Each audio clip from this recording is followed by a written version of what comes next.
I had my headphones.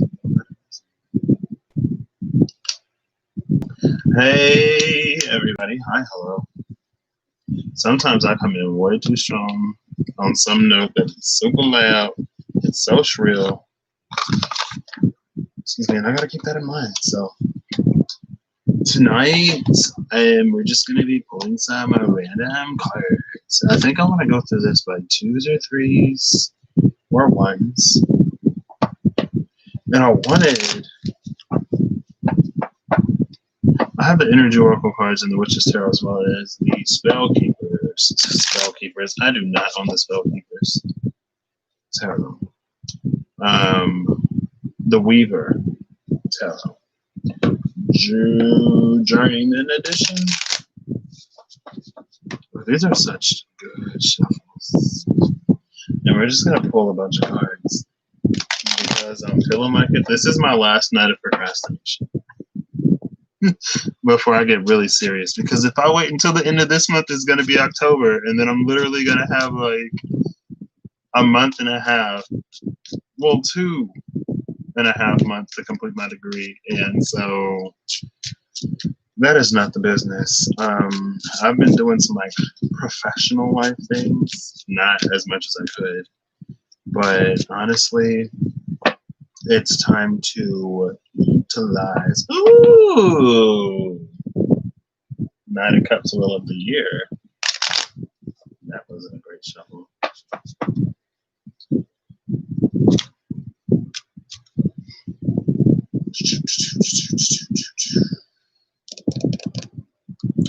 This is how we're going to do this.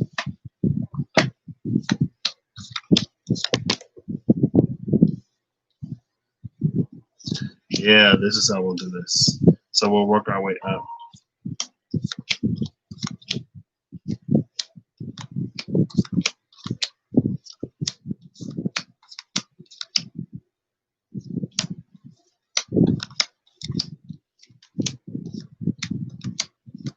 Am I going to run through all of these? Yep. Sure will. That's ambitious. Why can I be so much more ambitious on here than I can in like my actual life?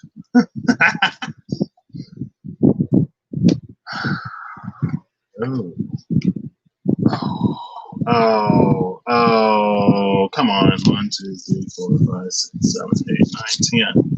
Hey, I stopped on the 10th one. That's cool.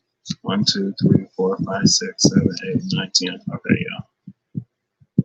So these will all clarify this one.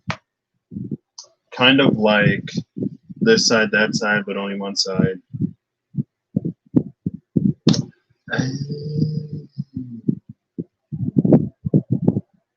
Oh, snap. Give me a job. I have so many friends, I should just be like, can I work for you? And like when I was in school, people be like, you should work for me. I was like, I'm not going to work for you. I would work with you, but working for you, I'm not about that life. Now I'm like, I'm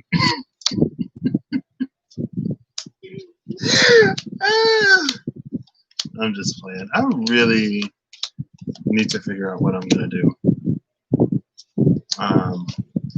And I feel like it's less figure it out and more decide, question mark. Less decide, more allow.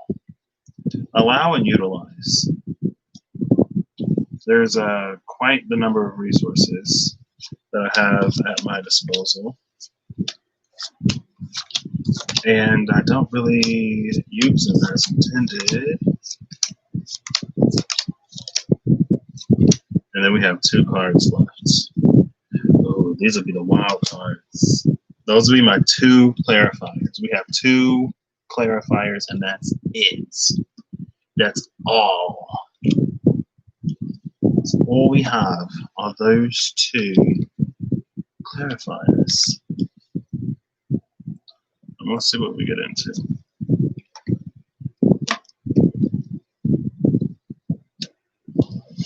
I'm feeling like the energy has lightened up a little bit. Maybe because me. I feel like sometimes I approach that like, oh, we're gonna go a little spicy point, and I'm like, pull back, pull back. Not today. Carrying connections with the temple path advocates. I keep seeing the Devil Wears Prada clips from that movie clips YouTube channel, and now I really want to watch the Devil Wears Prada. Even though I'm like over double energy that keeps popping out. And the last one I saw was Healer of the Ages with the Woman Holding a Heart. Saw those two earlier. Beautiful. Ooh. Okay, I guess we'll talk about this. Oh, this is so many. We're gonna remix this. Put this here and this one here. And then we'll flip off the top. But the last one I saw was the one clip when she's in the car and Miranda was like, oh, you're so like me, blah, blah, blah. And Andy was like, I'm nothing like you. I could never do what you did. And then Miranda's like, you already have. And Andy was like, but that was different. And then Miranda was like, was it? And then Miranda was like, people want this life. And Andy was like, what if I don't want this life? And then Miranda said, and I literally just caught it this time I watched that clip. I've seen the movie maybe 3 times full through. I actually watched it on my flight to London with my friend because he had never seen it, and we watched it at the same time. Well, we were watching it at the same time that he took a nap and I finished the movie. And then on the way back, I think he finished it. But this is the first time where I caught what she was like, don't be silly. Like, everyone wants this lifestyle. People want to be like us. And that us hit Andy so hard that she was like, nah, ain't no us. Ain't no we. I'm out. But I was like, wow. Because Miranda really said us. Like, I don't think Miranda really did that much for like anybody in that movie or gave anyone that much credit. It was amazing. Anyway, so, I mean, it wasn't amazing, but you know what I mean. Storm Warning is the first card that comes out, and this automatically makes me want to just stop. And then we have the Thinking Woman. So Storm Warning and the Thinking Woman automatically puts me in the energy of anxiety, and this is all in your mind. 10 and 11, 10 and 47. What the next is 12. And then we have the Sun, which is number 1. So this is a 1-1-1. If we look at the 1 from 10, the 11 from 47, and then the 1 from the Sun, that's a 1-1-1. And 11-11, I think I talked about it. It's a number 15 in binary. And I was like, oh, that's interesting.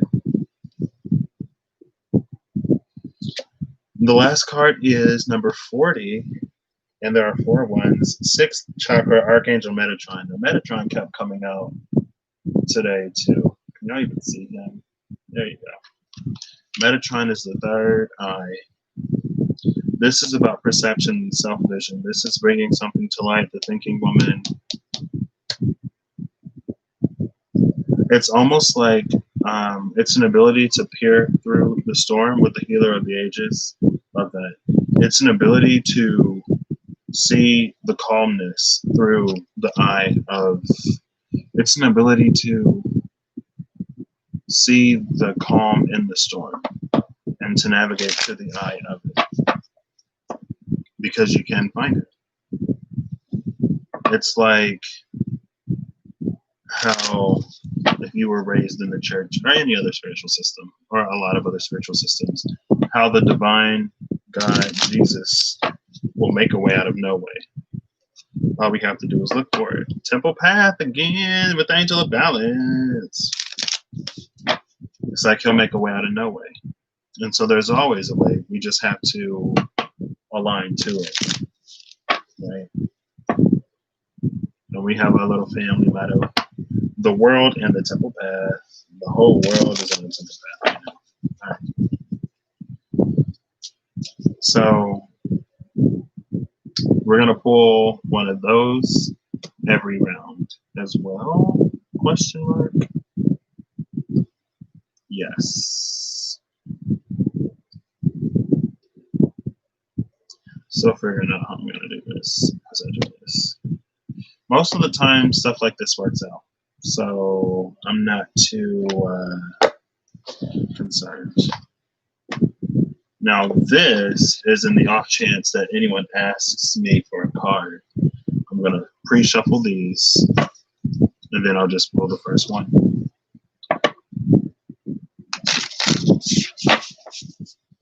Now, since this is a deck of limitation, I try not to just like, that's why anytime I use this deck, I don't get a final message. And it's not even like necessarily helpful. It's like it doesn't solve anything. It just may reveal like where we're stuck if we don't see it.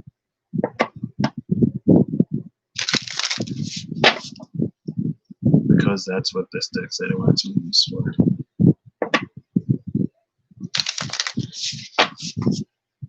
Okay, one more. And then we'll give it a 3-cut. 3-cut 2.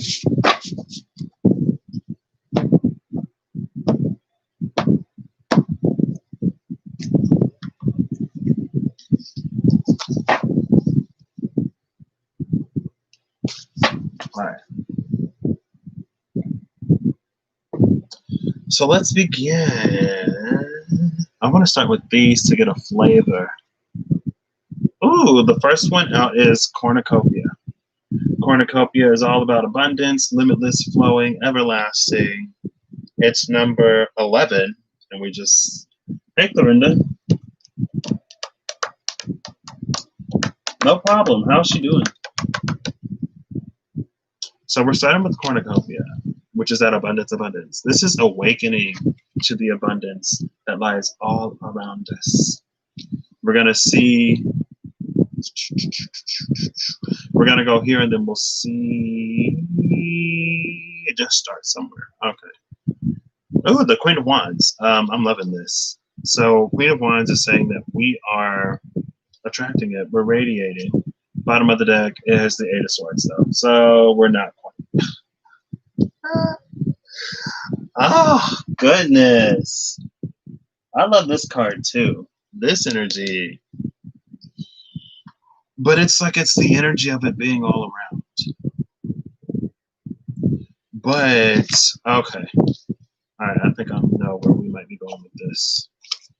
Oh, wow. Oh, wow. Well, the royals, I mean, look, the coffers are full. The royals are all here. But this is like 3 different kingdoms. The air kingdom is sending its knight.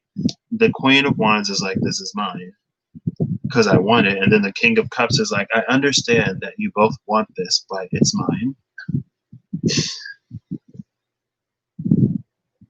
That's for the 8. Bam, bam.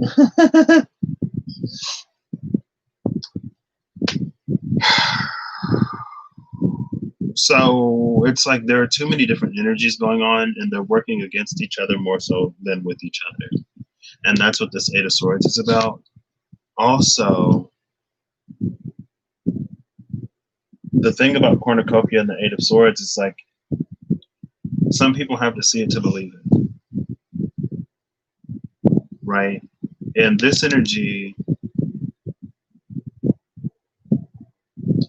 oh, I'm not using one of my clarifiers already. I'm not doing it. Because I only have 2. The only way this would give us an Eight of Swords overall is if... Okay, all right. So these 2 are seated in their thrones, knowing that they are worthy and deserving of this Cornucopia, probably even knowing that it's coming in. The Queen of Wands knows that she's attracting it. The King of Cups knows that he's healed enough for it. But when it comes to our minds and our words, it's like we're speaking against it. We're thinking against it because we don't see it. We can't believe it's here. And so we go running in the opposite direction of it, searching for it in all of the places where it isn't. Seeing is believing. But we can't be in that seeing is believing energy. We got to believe it before we can see it. That's the law of manifestation and attraction and everything else. Now, if you can see it in your mind's eye, then that's fine. But yeah, I think that's what's going on here. I feel like the desire and the power is there. The healing has been done.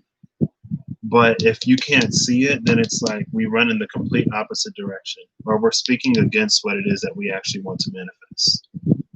And we're buying more into all of the lack. I mean, look, he's looking over here. He's looking at this card. So I gotta flip it.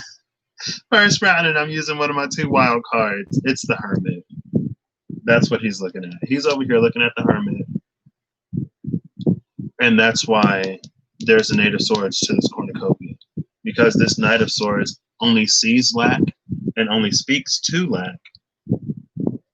Even though it should be powerful enough to actually come into this.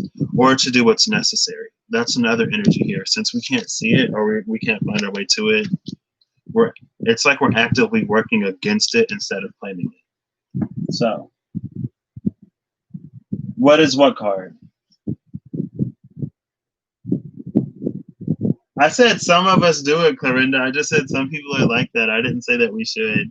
So we have the Hermit off to the side, the Knight of Swords, the Queen of Wands, the King of Cups, cornucopia, and the Eight of Swords. So that's where we're starting this off.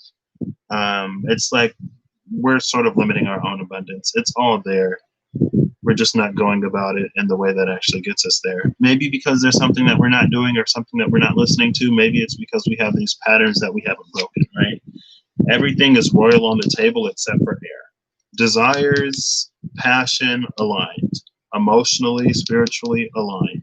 When it comes to the words and the thoughts and the actions, opposite direction. Next is the Angel of Balance. So this is an area where maybe we need to be a little bit more temperate, and it's the Eight of Cups. Now the Eight of Cups coming out with the Angel of Balance. Look at that, 8-8 already off the top. Cute. You're a slow typer. Oh, okay. Oh, got you. Gotcha, Clinda. You may be a slow typer and I'm a slow reader, so oof, it's doubly bad. But with the Eight of Cups and the Angel of Balance, I feel like it's about knowing when to walk away from what and why we walk away from it. If we're walking away from something because it's too difficult, it's like, sorry, that's not valid. That's not a valid excuse. That's not a valid reason. If we're walking away from something because it's toxic, valid reason. If we're walking away from something because it needs space, valid. If we're walking away from something because it's too daunting, or if it like requires too much healing, it requires us to let go of something that we've begun to identify with, then it's like, it's not going to get you where you actually want to go. Now let's see. What we got clarifying this, the Four of Cups, the Nine of Swords, oof, and Justice. This to me is saying, like, again, it's about not knowing exactly when to walk away or not walking away from the things that we should be walking away from. Right? Ooh.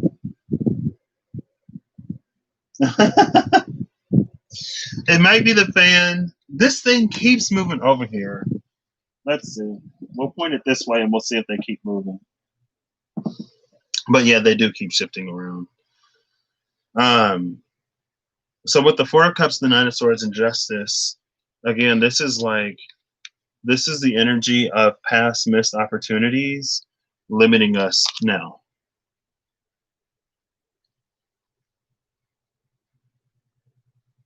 And that's the justice. Like, we feel justified in doing what we do because we're trying to prevent, or we're going off of old experiences and stuff like that. It's the energies, right? That's what I say. But that's what this is, and there needs to be a balance. I feel like the Angel of Balance is understanding. I'm about to pop my last icebreaker, y'all, and it's about to make me salivate even more. We had some mashed potatoes left, and all of the Salisbury steaks were gone. And I was like, I'm going to eat the rest of these potatoes because I love potatoes, and it was way too many. So, but I'm alive. My stomach hasn't burst open. But this is like us justifying, and it's like as long as you can justify it, you can't be convinced. It is what it is. But the angel of balance is the one who is understanding. She's the one that's like, okay, I understand that you're coming out of this cycle into a newer cycle, and you haven't yet, like, that faith and that trust is still being built. But at some point, on some level, in order to really build that relationship, you have to trust and you have to communicate just like a real life relationship. It's not really that much different with spirit, right? It's so good, Corinda. It's like the sour icebreakers. Oh, you're talking about the mashed potatoes? Yeah, they were really good. Next, we have Blossoming Abundance. What is this? Blossoming Abundance is number 3. So, like, we went from 11 to 12 with the Angel of Balance. Angel of Balance is a 48. And now we're going back down to 3. From cornucopia to the Angel of Balance to Blossoming Abundance. This is where it all starts. This is how we actually begin to claim all of that cornucopia that's out there. And I'm actually going to pull all these first, and then we'll see where we are. 6 of Wands, victory and recognition, Queen of Cups, intuitively knowing that it's ours, and the 6 of Pentacles. I love this. I love this. Look at these 2 sixes on the side of the Queen. I feel like this is that trust. This may be different levels to this, right? So, oh, hi everyone. Maybe one day you'll see me in movies or something.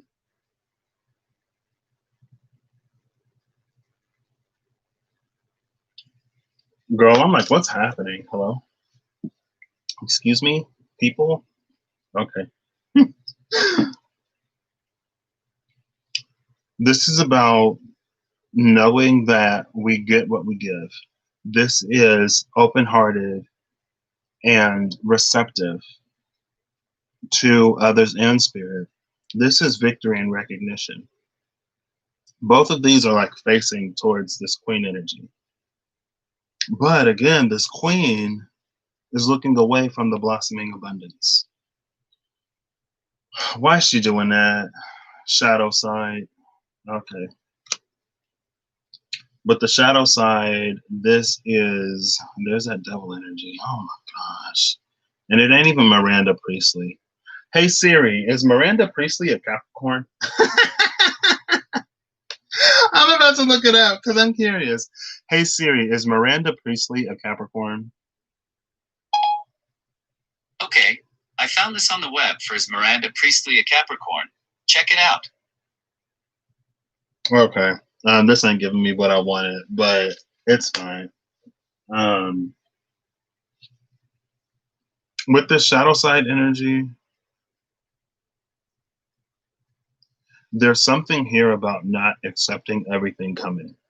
And it almost feels like a lack of self-worth or any other shadowy, sabotagey type of thing. Maybe there's a relationship that we have with money and what it does to people. For one thing. Maybe we have like a negative example of what we don't want, that like there's some negative association with this blossoming abundance, or there's some blockages here. It almost feels like a lack of self-worth that can play out in any number of reasons. The only card facing the blossoming abundance is the 6 of Pentacles. So it's like you're doing everything that you should be doing to get it. And it's like you've already defeated this energy, but it's like you're second guessing or something.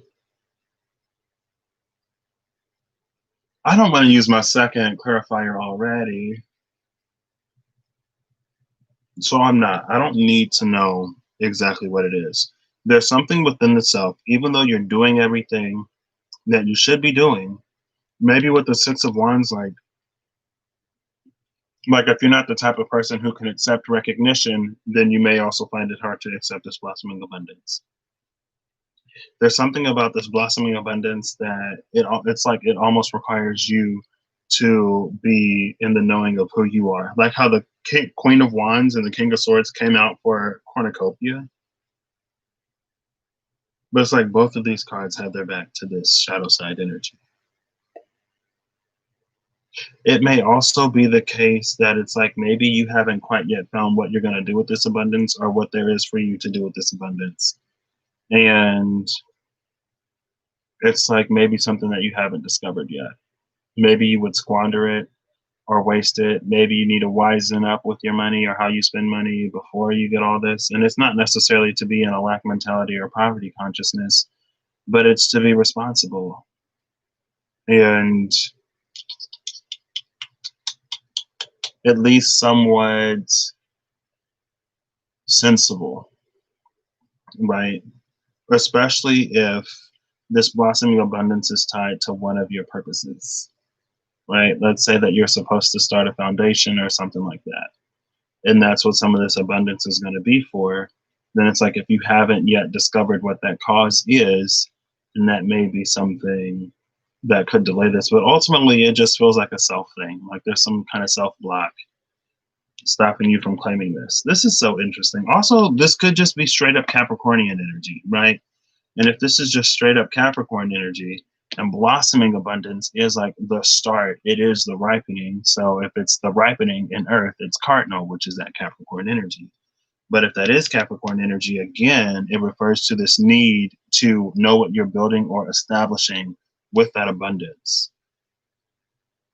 It's about connecting to the purpose of what it's for. And maybe it's something that you haven't discovered yet. Maybe, again, it is some kind of responsibility or economic financial literacy that you're going to come into so you don't squander and waste all the precious resources. Next is patience. When it comes to patience, we're sitting at the Nine of Wands. I feel like that's about as patient as you can be. She's like, I've been holding this line for a minute. Now, she ain't temperance, but she is holding the line fiercely and ferociously. We have the Nine of Cups, the Five of Swords, and the Page of Pentacles. Page of Pentacles, Five of Swords, Knight of Cups. Yeah. So patience is here because, and then clarified by the Nine of Wands, because there's a vision that you need to hold amongst, it's like there's a vision that you need to hold in a world where it doesn't yet quite make sense, right? And if we're coming off of the first energy with cornucopia and the Knight of Swords looking away from it, then this is the energy of working and building towards it. And it's like you're being patient for a reason. If you're in the space of patience, you're also in the space of sort of preparation. Either you're being prepared and matured, or the situation is being prepared and matured for you, and you need to stand your ground with this Five of Swords. Let's speed this up a little bit because I'm trying to be here all night. Carrying connections. We have the King of Swords, the Empress, and the Five of Pentacles.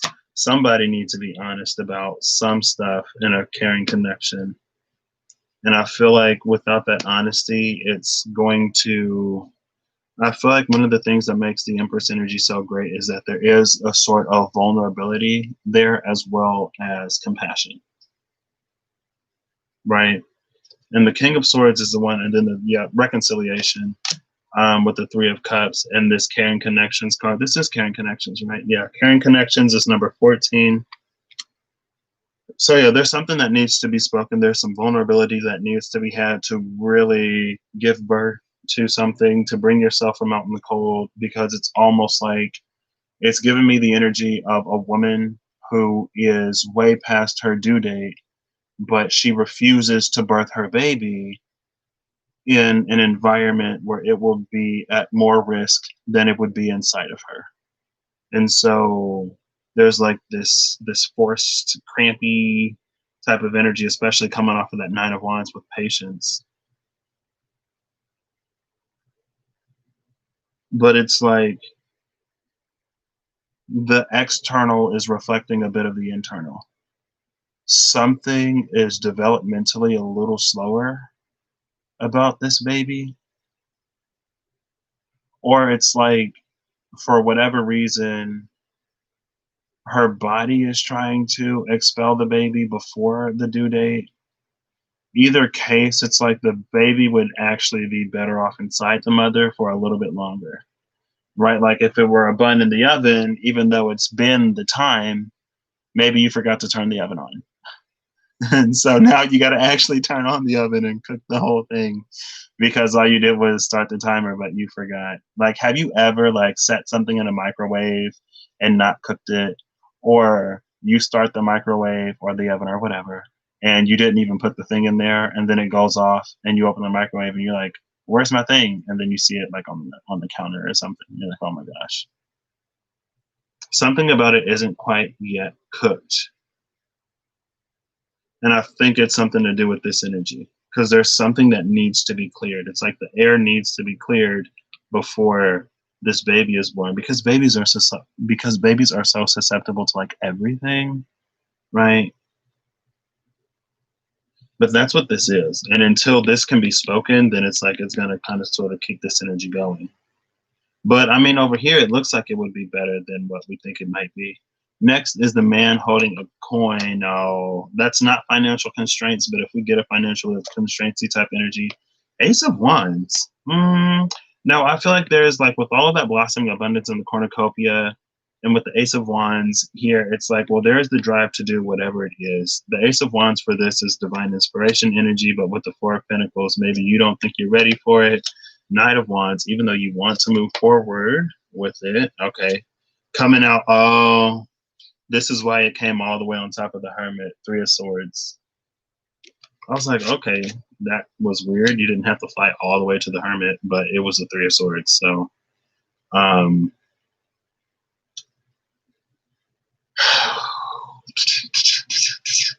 this could be, if this is coming off of caring connections, this could be someone choosing to focus on money rather than this caring connection.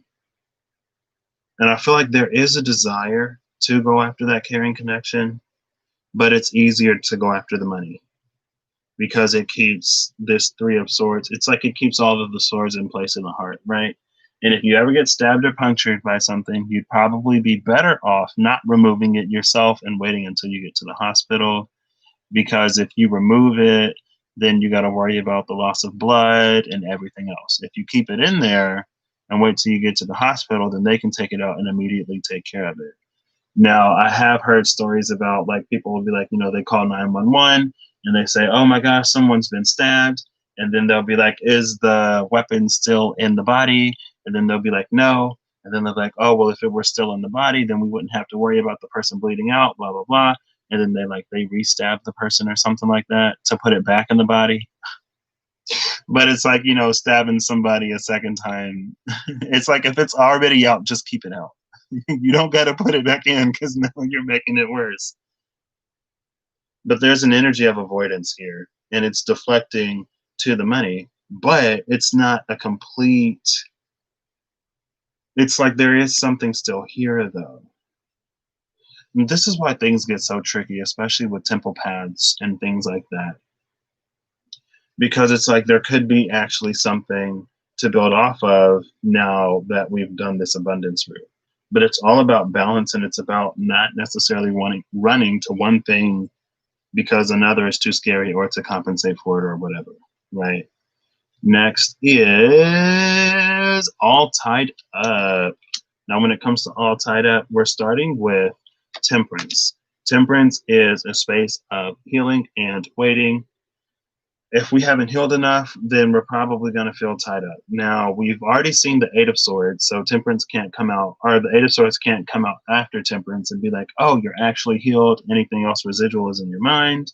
Next, we have the Two of Wands, and the Two of Wands is all about setting out on something new.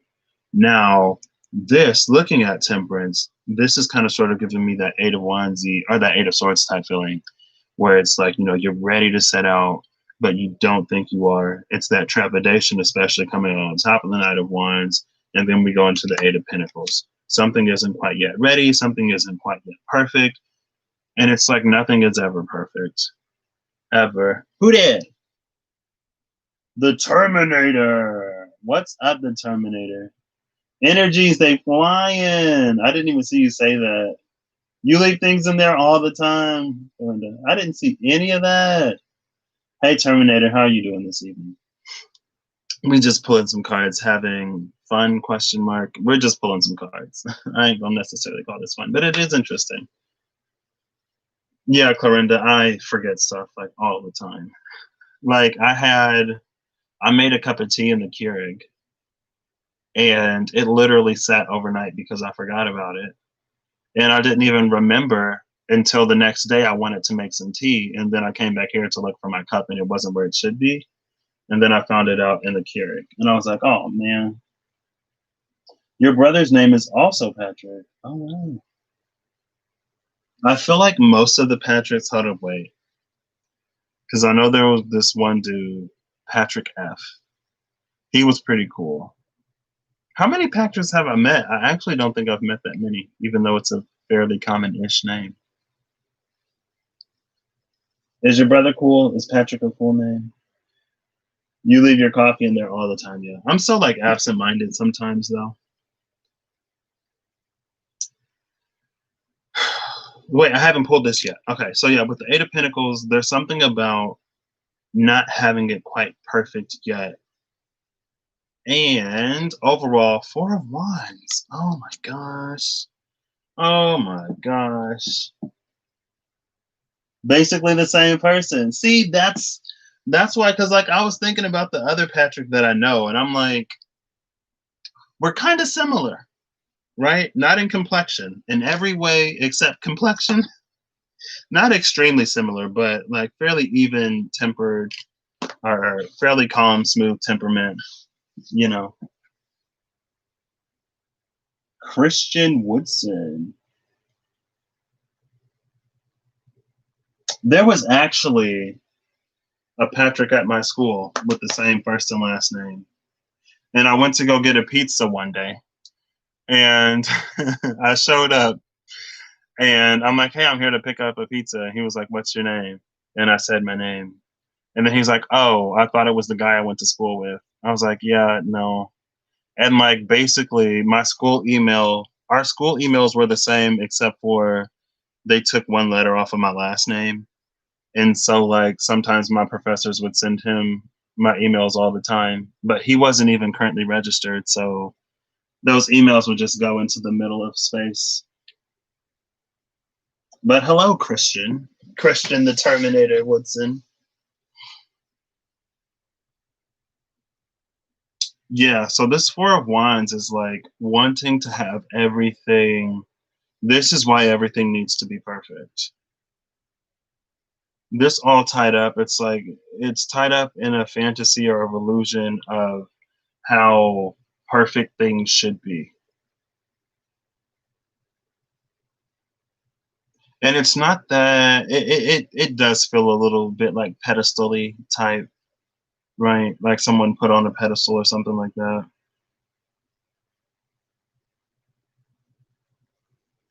But maybe not at the same time. This one is tricky. Are we all related? Well, I'm not related to the person who was on my campus because unless, you know, historically in the US, related by some kind of certificate or deed, maybe some ancestor worked somewhere that somebody else lived in.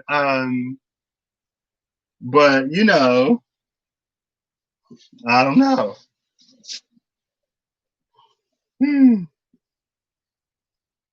But it's possible, you know, who knows? This could go one of two ways. This could be a little bit pedestal-y, or this could, because we start with Temperance, which is all about divine timing and healing. And then we go to the Two of Wands, which is all about beginnings. It's about setting out, but then we come across this Eight of Pentacles. And so it's like there's almost this attempt to go this way. We hit all tied up, and then we're like, wait, I'm not yet mobile enough to actually do this.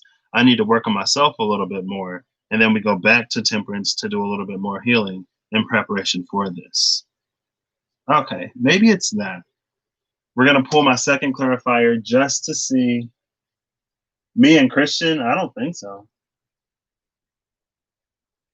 That's what a lot of people say. Maybe when I get a job, I will. But I'm just like, like I want, it may sound weird, but it's like mad scientist is the look that I was going for. So I got the big glasses, the kind of sort of disheveled hair. Sometimes I look like I might, I don't want to say, I feel like that's a little insensitive right now. I don't know. I've never really cared about my appearance, honestly. And like shaving and cutting hair, unless it's extreme, I'm like, that's a waste of time. Five of Pentacles, Five of Cups. So yeah, with the Five of Cups here,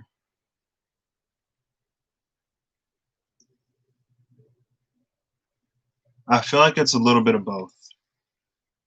I feel like there is an energy of this pedestal-y type thing, but also at the same time, it's a recognition of how we've been affected by other things in the past. I have family in Texas. What? I'm from Illinois. I was about to sing the Illinois State song, but that's a little bit extreme. But yeah, I have some family in Texas. I've never been down there, but I have family down there. It's a little bit of both. Now let's see where we go next. The Temple Path. Okay, well, that's not helpful. The Temple Path is about to start being like the High Priestess, or not the High Priestess. What's a card that I see where I'm like, this is not helpful at all? Maybe sometimes it's the High Priestess. It depends. Oh, I don't know about counties in Texas. Like I said, I ain't never been there before, so. Or if that's a county somewhere else, I've never heard of that one. I almost went to grad school in Texas. Texas A&T in College Station, because they had it's like a dual medical and engineering program, I think. I thought about it. I heavily considered it because I wanted to go to medical school at one point in my life. Not necessarily too much now. Hallettsville. I have never heard of that, Christian or the Terminator. The only places I've heard of in Texas, Amarillo or Amarillo, Houston, Austin, Dallas, and College Station because of the dude who came to talk about the university. Also Galveston.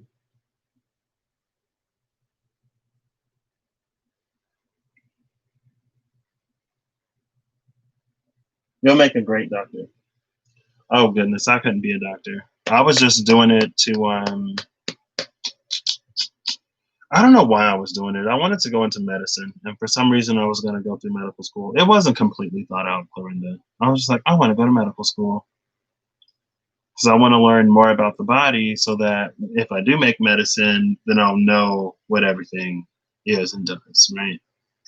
And then at my university, I literally find out that they have a pharmacy program after I'm there for like 2 years, and it's like a 6-year program. And I could have just done pharmacy, honestly, but it's fine. Ooh, next we have the World. Oh wait, I didn't finish. I didn't pull cards. Okay. The Hierophant, the Three of Wands. The Three of Wands coming on top of the Two of Wands. That's interesting. And the Four of Swords. Okay, so when it comes to the Temple Path, there's an energy here of commitment, of spiritual commitment. And then the Emperor. Okay, yeah. So there's commitment and then there's decisiveness. The Three of Wands is about kind of sort of moving on further from where we were with the Two. It's almost like if the Two of Wands is the start of the journey, the Three of Wands is where we wait for the Six of Swords to take us from one area into the next. The Three of Wands is kind of sort of the space where we've hit all that we can do. And now it's this period of waiting. Instead of the Six of Swords, we have the Four of Swords. So there needs to be two more swords, and the Two of Swords could be the space of indecision. So there needs to be a decision made in a space of rest. Or it's like coming off of that temperance energy. We got to wait until we do enough healing. You love Ariana Grande. Sorry, you felt like the right thing to say. I'm not extremely like into music. Now, December by Ariana Grande, I absolutely love because it came across my Christmas. I listened to a Christmas playlist on Spotify like a week and a half ago, and it was amazing. But in general, I'm not the hugest fan. Okay, Clorinda. Hey, Angry Bird.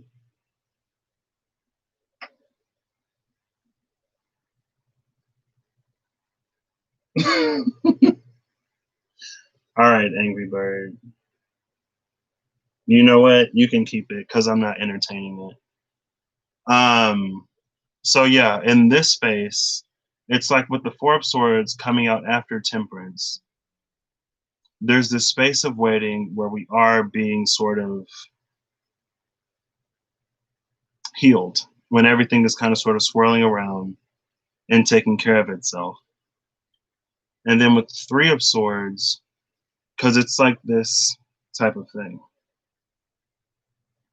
So we went back to, or we tried to come back to this Four of Wands, realized that we still had some attachment. And so we had to come back to Temperance again. After a period of time, we come back and we hit the Temple Path. And then we realize at the Temple Path that we need to come into this Emperor energy. People on YouTube being people on YouTube, and trolls being trolls. We find out that we need to sort of be a lot more active in our lives. We really need to take a stand. We need to be decisive, and it's like decisive, but it's like we need to be decisive in making of the decision, and then we need to actually act on it, and then we come back again this way. And the Hierophant speaks to the personal dedication to do what we need to do in order to claim what it is that we actually want. It's like a dedication to bettering ourselves and to improving ourselves and to doing things like that. And so now with this Three of Wands, we revisit the same place, but now with this additional wand, we're going even further.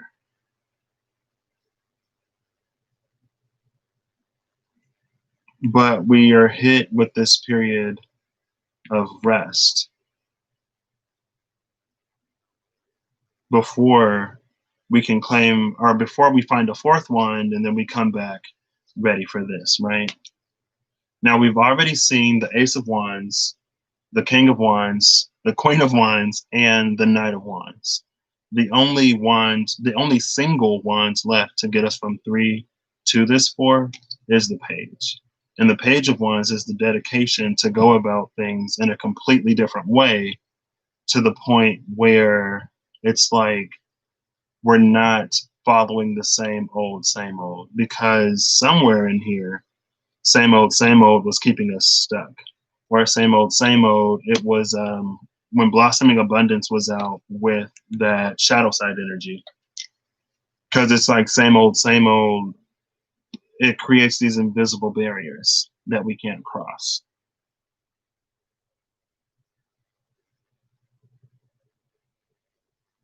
And maybe we're not quite yet. Oh, okay. Maybe we're not quite yet tapping into that new way of going about things right now. And so that's why this Four of Swords, that's why we're like two swords short of the Six of Swords to actually get some movement. Because it's the decision, like I said, this emperor not only has to be decisive, not only does he need to stand in what he believes and stuff like that, but he also needs to learn to take action. That might be the missing piece. Because this is at rest, there's no action here. So now it's like we need to begin to put the action in to actually come into this whole new world after we've sort of learned everything that we needed to learn with the Temple Path.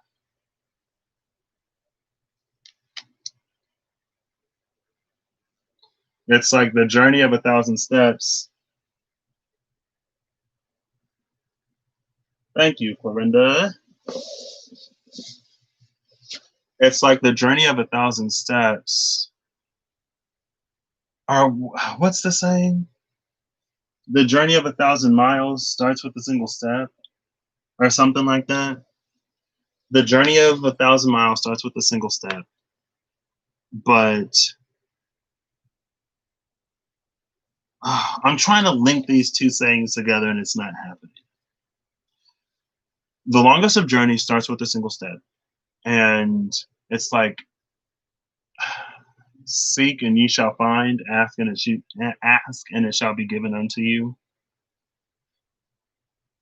But it's like, ultimately, at the end of the day, we got to do something, okay, to claim this whole new world type energy. And then here's the will of the year. I love the will of the year because it kind of sort of speaks to this year being this change, because it's the wheel of fortune, but it says the year. There are 4 seasons on the wheel of the year. Here's the world. Here are all 4 seasons. It's like the long winter is over.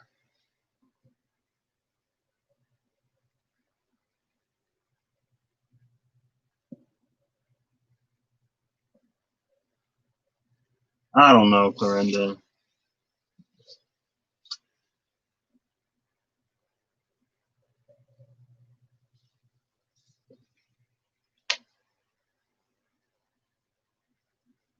Oh man, I missed 10:10 by a minute. But that means it's 11:11 on my laptop. Hey, 11:11 Central, Eastern.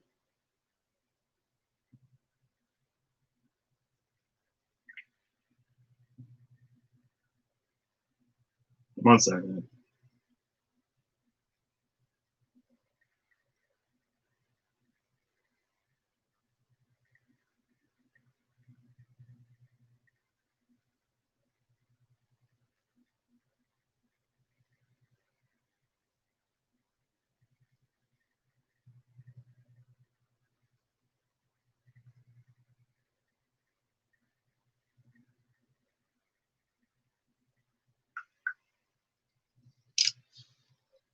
$111.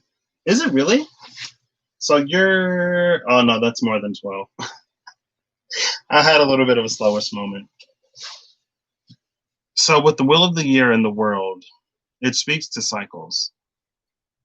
And with everything that we're going through now, this is like a really, really, really long cycle or a big cycle, right? This isn't like a 3-month cycle where it's like, oh, 3 months of spring and then 3 months of, it's like 3 months of spring,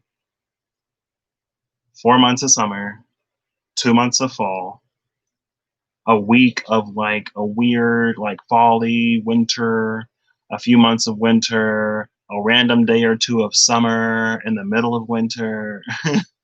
It's like a season and a cycle that's much longer than that.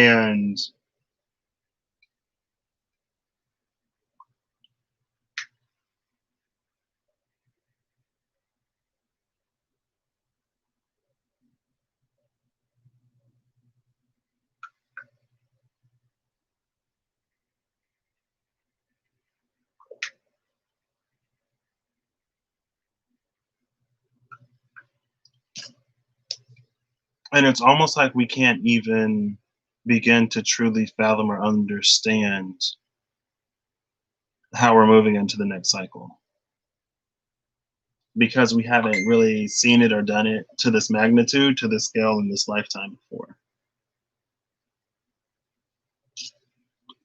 So this is huge. Let's see.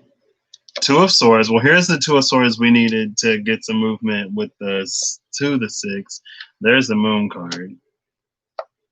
And then we have the 10. The 10 of Swords. I actually love this. It's giving me the energy, or an energy similar to when the Moon came out with the 6 of Wands not too long ago. Where it's like, as long as we stick true to what it is that we know, as long as we have that faith and that trust, it's like we don't have to know exactly what's happening or going on in the background. We don't even, okay, I don't want to say we don't have to pay attention to it. But it's like, as long as we are dealing with and handling everything that it is in front of us, before us, then the rest will take care of itself. And it doesn't take care of itself. It's like, you get like your angels and your guides and spirit, and they help you out. Endings.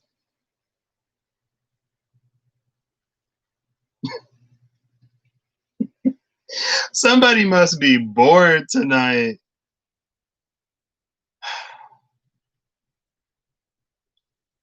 But this Two of Swords, it's like, focus on the things that you can focus on and allow everything else to take care of itself. Right? And how I was saying, the only thing that we haven't seen yet is that Page of Wands. So it's like, we need to focus on listening, aligning, and doing what it is that we need to do. And then the rest will work itself out in ways that we may not even be cognizant or aware of. And then here's this Ten of Swords that it's like, there's almost this, well, it depends on how this is the part that I guess will be different for everybody, right?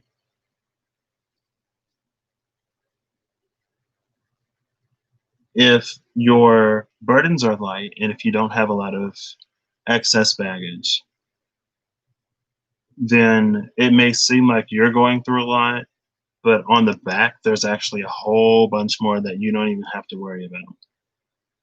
On the other side, if there have been things that you've been up to, then it's like karmic, but it's delayed in some way. If that makes any kind of sense at all. And so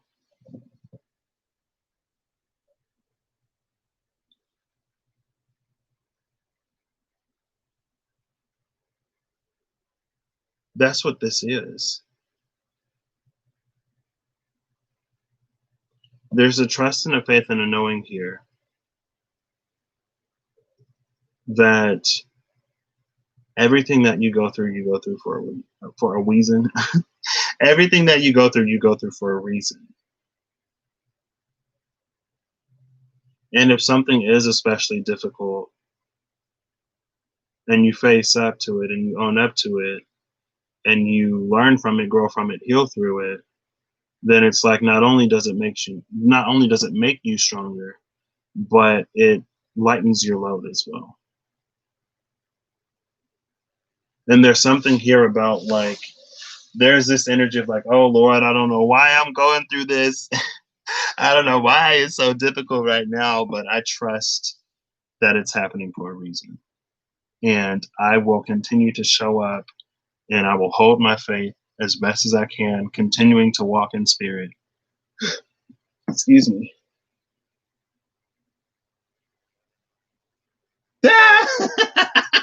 Florinda. Oh, I love you. They do, Florinda. A whole lot of people need love in the world right now. And a whole lot of people ain't really seeking it either. Okay, so next is envy. Oh, well, look at that. Oof. They say jealousy is an ugly trait. What does that make envy? Bye, rude monkey. I hope you have a good day. I hope you go on to something more productive. Or I hope you get what you want out of whatever experience, you know.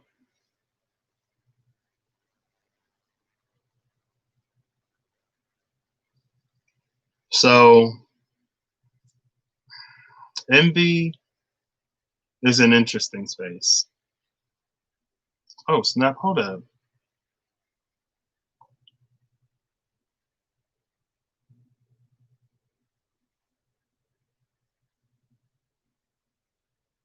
So last time I saw envy, it looked like this person was wearing a mask.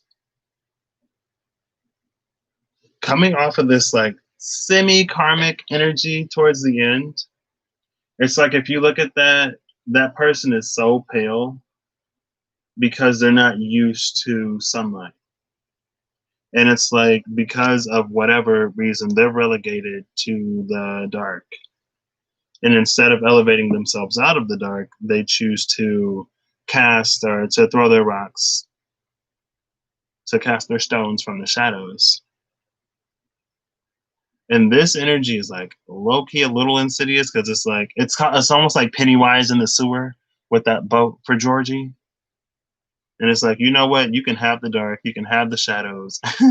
I'm good. I'm gonna keep working on what I'm working on, even if I can't see it. And it's like that is a little karmic path that I can go down, but you know, it's like it ain't even worth it, honestly. It's not really worth my time. But hey, this could be something completely different, you know, who knows? I mean, well, there's the death card. Oh, that's like that evil eye type of energy.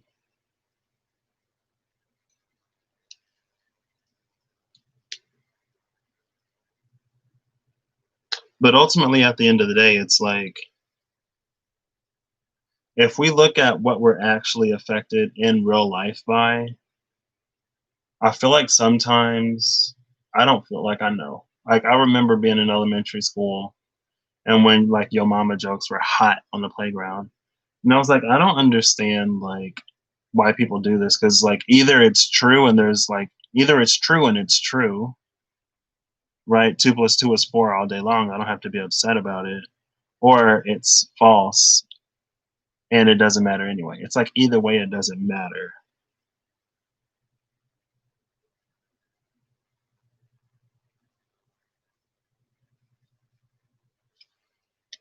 The chariot, there's so much movement here. The 6 of Swords, there's that 6 of Swords. And the Page of Cups. This is about moving forward in a new way. And it's about, oh, this is perfect for this envy energy. There are so many people in the world who don't allow themselves to be who they are. And instead of rising to the challenge, instead of answering the call, instead of doing anything in their own personal lives to better themselves, what they'll do, again, is throw stones and cast rocks from either shadowy places or from low places, trying to distract people from progressing further on their own journey, right? And it's almost like a cry from an inner child that never got any attention. And so it acts out, desperately seeking whatever from whoever. And I'll be the first person to tell you that I am unmarried, ain't no ring on my finger, and I ain't got no kids. I don't have no responsibility to anybody. You didn't get enough attention growing up. That's tough. It's rough, but that ain't my job. It ain't my job to give it to you. You're not allowing yourself to do whatever you want to do or whatever you need to do for whatever reason. That's rough. That's tough. But hey, it's a journey. Get on your path and get to work because I don't know. And then it's like people feel like obligated to your time and your energy. And I'm like, girl, I have no ties to nothing. I ain't obligated to nobody. Like, I'm just going to keep doing what I'm doing. And it's honestly, it's so weird that, like, that's how it tends to work. But I guess that's envy. I guess that's jealousy. But it's like, I don't know. In my mind, if there's something that I'm unsatisfied about, like I might complain about it, or in the past I would like complain about it, but I wouldn't like be jealous or envious of anybody. I might be like, man, I wish I could do that too. And there were people who I was like, I chose to be inspired by people instead of being jealous or envious of people. And I was always inspired by people who were authentically themselves, by people who could like go into a space and not care, or at least from my opinion and from my perspective. So low key, it might have been a little shady. But for the people who could like go into a space and not care what other people say about them, but be them anyway, like those are the people I was inspired by. One of my best friends growing up, case in point. And I took that inspiration over time and I would incorporate it into myself, right? And it's like, I don't know, to me, jealousy and envy, it's a waste of time. I'd rather, like, if it's something that I really want, I'd rather just put the energy into getting it. Because, like, being jealous and spiteful and envious, it, like, literally does nothing to get you to where you want to be. But it's like on so many levels, societally, interculturally, and in our own personal lives. It's not even about bettering yourself, it's about tearing other people down and putting other people below you. It's about superficial inflation instead of actually putting in the work to be better. And that's why, like, some of these dudes who complain about women and girls with standards or vice versa, I'm like, so you want to be absolute trash and you feel entitled to somebody else. And so you think that you shouldn't have to do nothing or benefit or improve or better anyone's life in any way. And they should just sink to beneath you. Like, girl, I don't have time for it. I don't have time for it. I rinse my hands of that. And I just be like, you know what? I'm going to just focus on me. Right? But this, I mean, and it's like it prevents all of this transformation. Like I said, it just keeps you stuck or artificially inflated. But like artificial inflation, it's like it doesn't make you any taller or bigger or better. It may make you feel like that, but then you have to maintain that. So you got to find more people. Or like when people start to progress, then you have this identity crisis goes, oh my gosh, all of a sudden I'm not the best at this. And it's like, well, you never were the best. You never were good. You never were great. You just convinced yourself that everyone else was worse. And then you did your thing to try to belittle those people. I don't know. Like I said, if I'm going to put energy into something, I'd rather like have a more direct result. I guess that's one of the things that I found out about myself here lately. It's like I'd rather have a direct result. I'd rather work and like actually do something instead of, because it's like if you do it artificially, you're still going to have that void within you. Long story short, next card out is yin and yang. Now, yin and yang is about balance. And with all of this, it's like if there's high in the world, there's going to be low. Seven of Wands. So we're actually in a high point, in a high position. Hey, high point. Is that like the furniture capital of North Carolina or something? I think I heard something like that a while ago. But this is like, I mean, coming off of this envy with yin and yang and this seven of wands, it's like this person is so far above the other people. Like you don't even have to bother. And like that's I'm not gonna waste time or energy or effort on people who don't see it for me or who I don't see it for. Because it's just like I'm a Taurus and I can be pretty lazy. Okay. I can be pretty lazy. And so I value my energy and my effort a little bit more than my time and my money, if I'm being completely honest.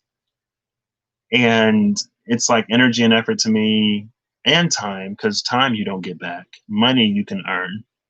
But it's like those are things that once you spend, you don't get it back. So why would I spend it on something that I don't even want? Hello, excuse me. Like I said, I ain't got no kids. I'm uncommitted, no rings here. So all of my money can go towards my necessities and my desires. I'm not wasting nothing on nobody who don't return. And another thing about the temple path and that 10 of swords, it's like sometimes in order for people to truly grow, there has to be distance there. We don't know how strong we are until we have to be that strong. And the world is like, okay, well, y'all need to start doing better because things can't continue the way they were. And we can't pass anyone's tests for them. And if we try, it's like it limits their growth. It's like bonsaiing, right? And we ain't got time for that. So next is the 10 of Cups. That's interesting. The King of Wands and the Queen of Wands was the first card in the same position. So they came out in the same position. And the Knight was also in this position. The Queen, the Knight, and the King were all in this position. That is so interesting. And then the 7 of Cups. Okay. So yeah, that's exactly what I was just saying. It's like if you're already in this position, it's like I don't even have to go all the way into that. But again, this is about choosing what you give your energy to, right? If someone is envious, if you have haters, I mean, it's like it is what it is. But I mean, you can choose to give energy to it or you can choose to not. We all make those choices. I personally would choose to not. And I feel like when you choose to give energy to it, then it's like that's energy that you can, again, it's energy that you could be putting towards you actually being where you want to be. It's like this either this King of Wands' ego is so fragile that he's going to divert energy from this and end up with this, right? And that's this energy of like the wands can't even touch you. You got so much ground over these people, and you got to use your wand just to interact with them. I'm like, girl, it's okay. You can have it. You can have it. I don't compete for a lot of stuff. I don't compete for people's love.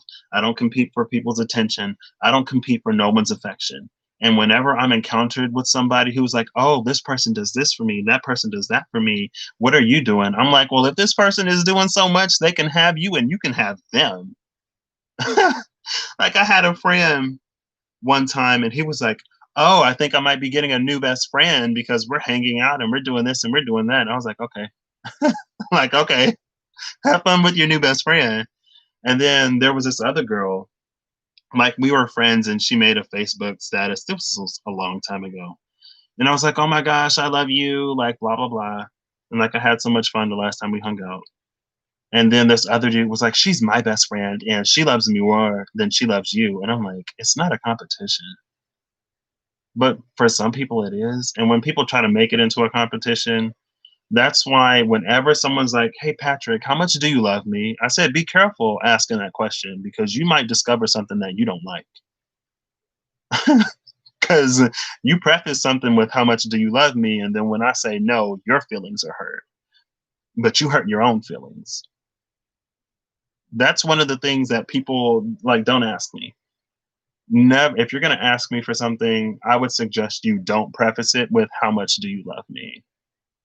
Because I'm not going to say yes just to prove that I love you. I'm not that type of person. I'm just not. I don't compete for affection. I don't do any of that. I'd rather, again, put my energy towards things that I actually want. I'm not going to get involved in this petty 7-7 competition stuff. It ain't for me. If I have to compete for it, it's not mine. And it's not for me. Right now, I'm not saying that I'm lazy and I don't show affection and my appreciation. That's not what I'm saying. What I'm saying is I don't compete. And if it's a competition, the other person can have you because I'm not participating. So they kind of sort of win by default.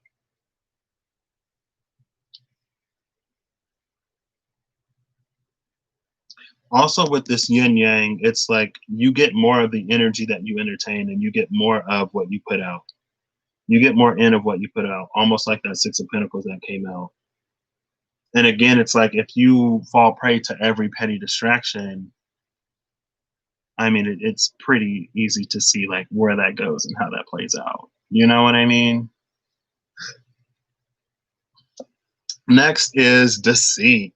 Oh, ho, ho, ho, ho. I stopped reading the numbers, y'all. Now, deceit is the big one. But deceit is funny because people can only keep up a mask or keep up a charade for so long, and then their true colors come out. And like I said, like I don't compete for anyone's affection or attention, and I'm not interested in proving how much I care for somebody, right? Like if I'm not doing enough naturally for you to be satisfied in our relationship, then move on to someone who can do something more for you, right? Because I mean, I've been sort of utilized and taken advantage of enough in the past, and I've never been the type of person to compete. But with this deceit energy, it's reminding me of some of the more narcissistic friends that I've had, where it's like, you know, everything is good up until a certain point, and then once I reach that threshold, they get hit with a no. And they're not used to no. They're used to getting their way, and that's when the crocodile tears and the sob stories and everything else comes out. Like, oh, you're gonna do it because you care about me. Like I was low key kind of crushing on this dude in high school, and one day he like dropped something or something, and he was like, pick it up. And I said no, because first of all, my mama only talks to me like that because she's my mother. If my mother wasn't my mother, she wouldn't talk to me like that either. Don't nobody talks to me like that unless you're my mother, my father, or maybe if I'm on the clock and I'm getting paid to do it. And he was like, oh, I know you're going to pick it up because you like me or something like that. I said, I'm not picking it up. And he was shook. And then there were a few other instances, and I'm like, no. And there was another friend. It's like my boundaries and my borders are up, and there are lines that I do not cross. And whenever you try to start that manipulation to get me to get it, I'm like, no, see, and I know who you are. And again, it's like that facade only stays up for so long. And I feel like I've gotten fairly good at discovering like or knowing when people are like really like probing into my little bubble. And I like that naturally, it just repels me at this point because I'm like, But anyway, we have the Knight of Cups coming out with the sea. Ooh, girl, that's poison. It's poison in a cup. Oh, with the lovers though? See, I don't even like this. We were doing so well in the beginning. I blame the trolls. I blame the trolls. Why y'all come in and shift the energy? Goodness. Oh, snap. Okay, hold up. I'm out of clarifiers right now. Right? I mean, it's true, Clorinda. It's so true. I'm very good on the clock. My 10th house is in Capricorn. My 9th and 10th houses are Capricorn. So, like, if you see me when I'm on the clock, I'll be like a completely different person. Work is like one of the few places I can actually be organized in my life and timely. And it's like I'm a whole gosh darn Capricorn when I'm on the clock, when I'm getting paid. When I'm not on the clock, I'm Taurus. And if I don't feel like moving, I'm not moving. And ain't nothing that you can say to me that's gonna get me to move if I don't feel like moving. You just might end up with hurt feelings. And people have had hurt feelings in the past. But this energy is so good outside of deceit. Okay, so we had a little bit of envy interruption. We had that thing, didn't we? So if we come back all the way, or if we go all the way back to that Four of Wands energy that was about going back and forth, right? I feel like deceit that's like self-deception. And because you deceive yourself, you deceive others.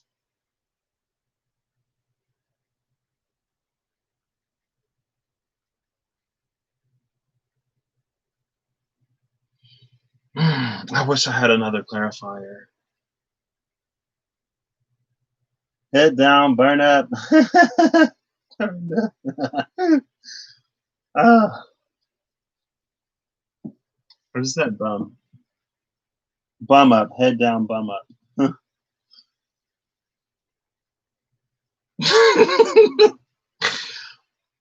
This is, I don't know why deceit is here.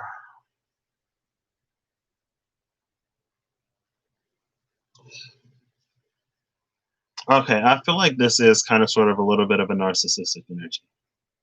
And it's like how it starts off really cool in the beginning, but the sun isn't looking towards the Knight of Cups. The sun isn't looking towards the lovers. The sun is facing this Ten of Pentacles.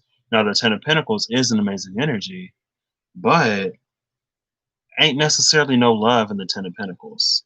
And that's what narcissists do. They utilize people to get what they want. And if you're someone that has a certain skill set, or if you're someone who already has money, then you best believe you can attract a narcissist who will, it's all about the pentacles. Ain't no cup in it. That's why the sun isn't even facing the cup. The sun is facing the pentacle. The lovers, you can't even see them because it's like a silhouette of the lovers. And it's this deceit.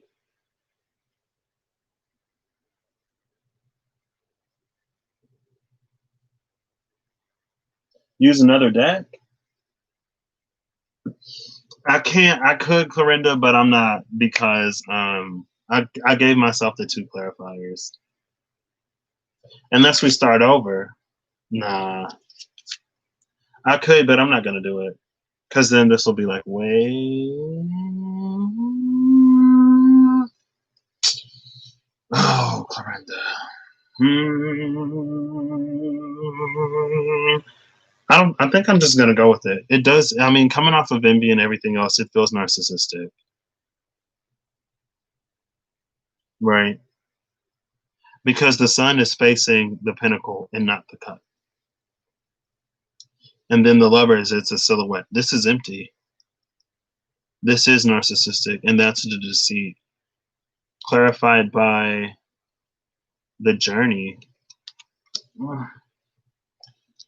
This was flowing so well. But for a lot of people, it is their journey to be used, to learn healthy boundaries, to learn self worth, to learn all kinds of things. And sometimes, especially with these narcissists or with the narcissistic energy, it's like it's good at manipulating and transforming the heart and the mind. And we as people, we focus on this energy and the good times.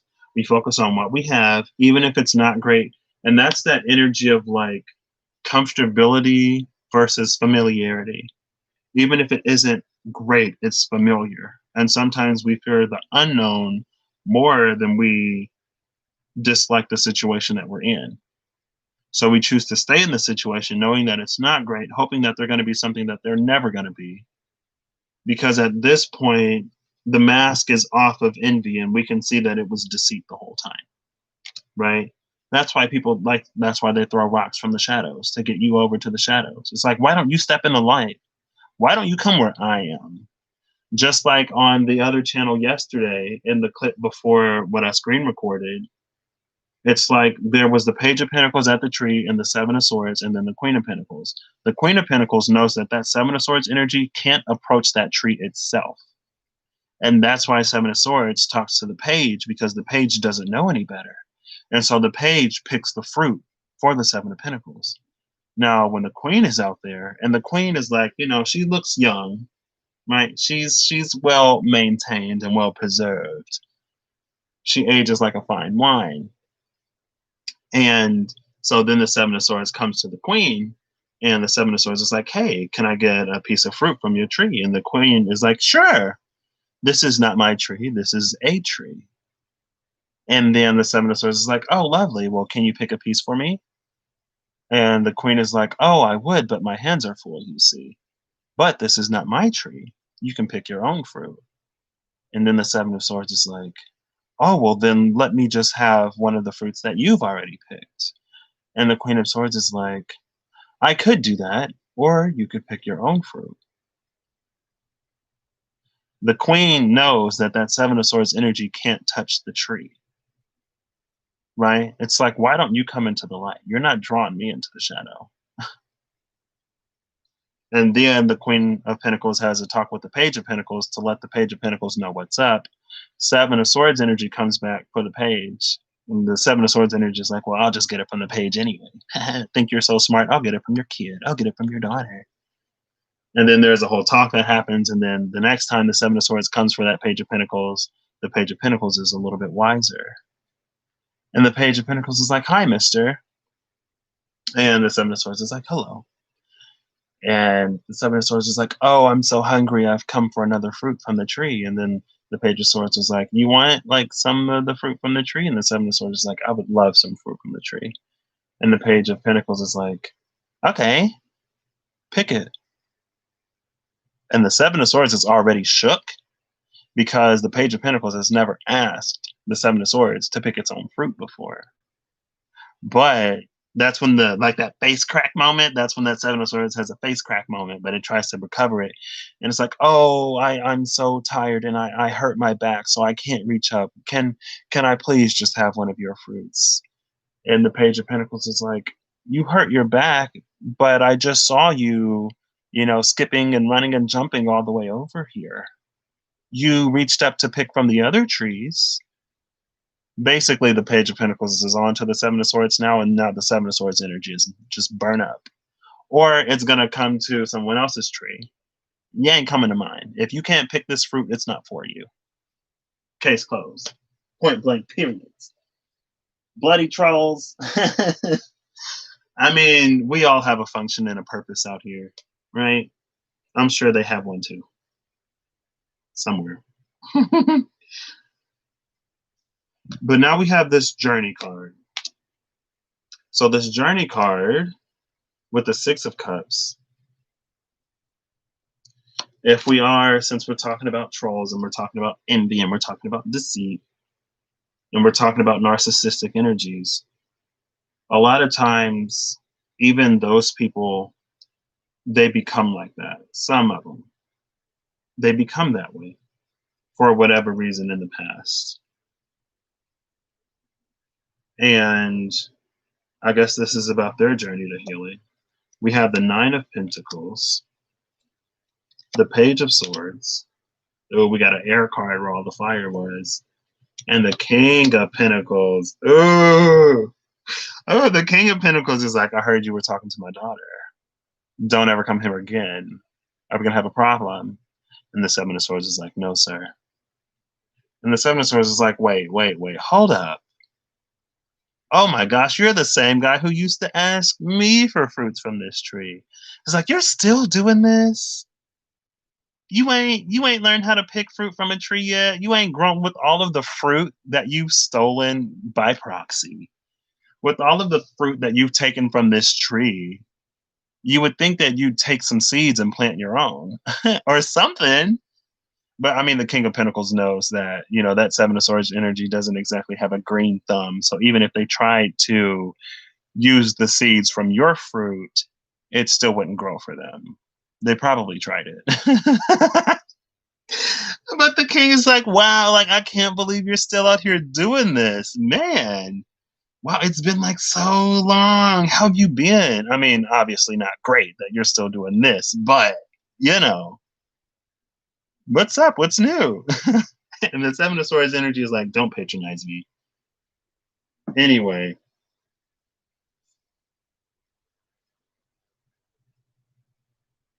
This is another one of those sort of choosy. This is another one of those choice/choosy type of energies. Because here's the Page of Swords, and the Page of Swords, through the space of this journey, is the ability to transform oneself into, it's like, typically the Nine of Pentacles energy is good. And the Seven of Swords didn't even pop up. But this is a little preview of what went down before that screen recording. But it's like this person has made a living out of stealing from other people. And that's one reason why they never bothered to learn or they never bothered to improve themselves to become worthy of picking their own fruit off of the tree. And picking fruit off of the tree is just like, the fruits of your labors, what you put time and energy and effort into building and creating. And how sometimes if we don't have great boundaries, or if we are so, for lack of a different phrase, desperate to give it to anyone who will entertain us, then we give it to anyone who will entertain us, even the folks who don't deserve it. And so they never put anything into themselves. They never really make anything significant out of themselves, to the point where they have to continue to rely on the fruits of other people's labors, or they have to continue to use and misuse and sometimes abuse other people to make ends meet. Right? Even if they're successful materially, some people have like these, like, if you really knew how they came upon what they came upon, like, you'd be like, oh, right? And so with this Page of Swords, it's like it's this person's, that envious, narcissistic. I don't want to say, yeah, narcissistic, because it doesn't necessarily have to be full blown narcissist. It's just narcissistic, right? Or narcissist ish. Like, this is their space to go on their own journey to heal within them what they need to heal, to step into their own light, to step into their own authenticity, to be that which nourishes themselves, and be that which puts them in an empress energy where they can give birth and rise to their own creations, right? But it's either like they continue to make a living stealing from other people, or they come into their own King of Pentacles. Now, this King of Pentacles energy is the space of operating from a position of self-worth. That's going out into the world with some sort of conviction, some sort of integrity, some sort of morals, to actually put in the work and not cut corners, right? Because it's like, this will be the energy that makes a good ethical businessman, rather than one who just takes advantage of people, right? But that's too hard for some people, so they'd rather do this, and they'd rather walk around miserable, envious, and jealous, and instead of like doing all of that, instead of addressing what needs to be addressed within them, you know. And it is sad and it is unfortunate, but I mean, you'll find a lot of compassion in me, but you're not gonna find in me, like, I'm not gonna drop my standards or my healthy boundaries to the position where I'm gonna allow myself to be taken advantage of. Like, it's like, I care about people, but I don't care that much. It's like, because at a certain point, if you really cared about somebody, you would teach them how to fish instead of just catching one or two for them. Like I said, I ain't got no kids or no man. I ain't responsible for feeding nobody but myself right now. And I help out those that I love when I can. But I'm not responsible for anyone but myself right now. I can try to help teach you how to fish, but I'm not catching you fish every day. I'm not doing that. Go find somebody else who will. Oh, and then we have attachment. Okay, so they can't cut the cords. That's a rough life. Oh, with the Ace of Cups. Oh, come on. Come on. Then they really try to play at your heartstrings with the High Priestess, because they know how you are and they know that you're kind and caring. And if they've already used you at one point, Two of Cups. Oh my gosh. Why? Is this the empath with the Strength card? Okay, this might be the empath who fell for the narcissist. this, this is the empath who fell for the narcissist. This is the person who, even within themselves, they need to do this inner child healing. And they need to ask themselves why they allow themselves to be taken advantage of. They need to ask themselves not only why do they continue to attract narcissistic people into their lives, but why they continue to feed them. And then why can't they leave when they discover who that person is? Why does it take so long? Right? What attachment do they have that they will continuously attract and allow these people to utilize and manipulate them?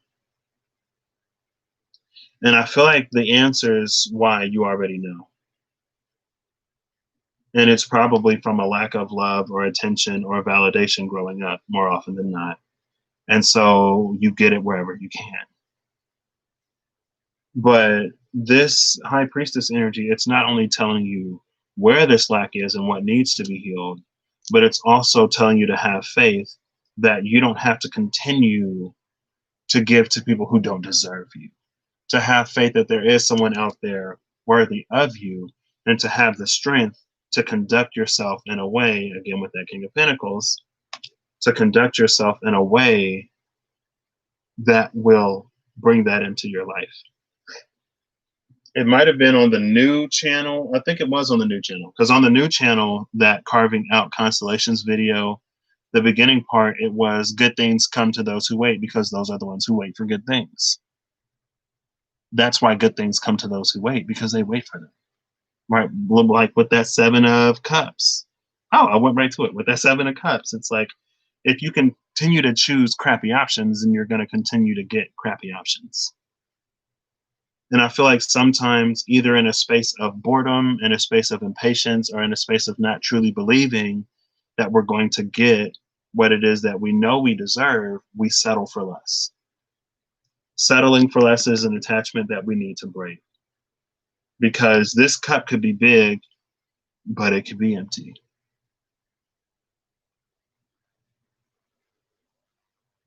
Or it's like, you have all of this Ace of Cups.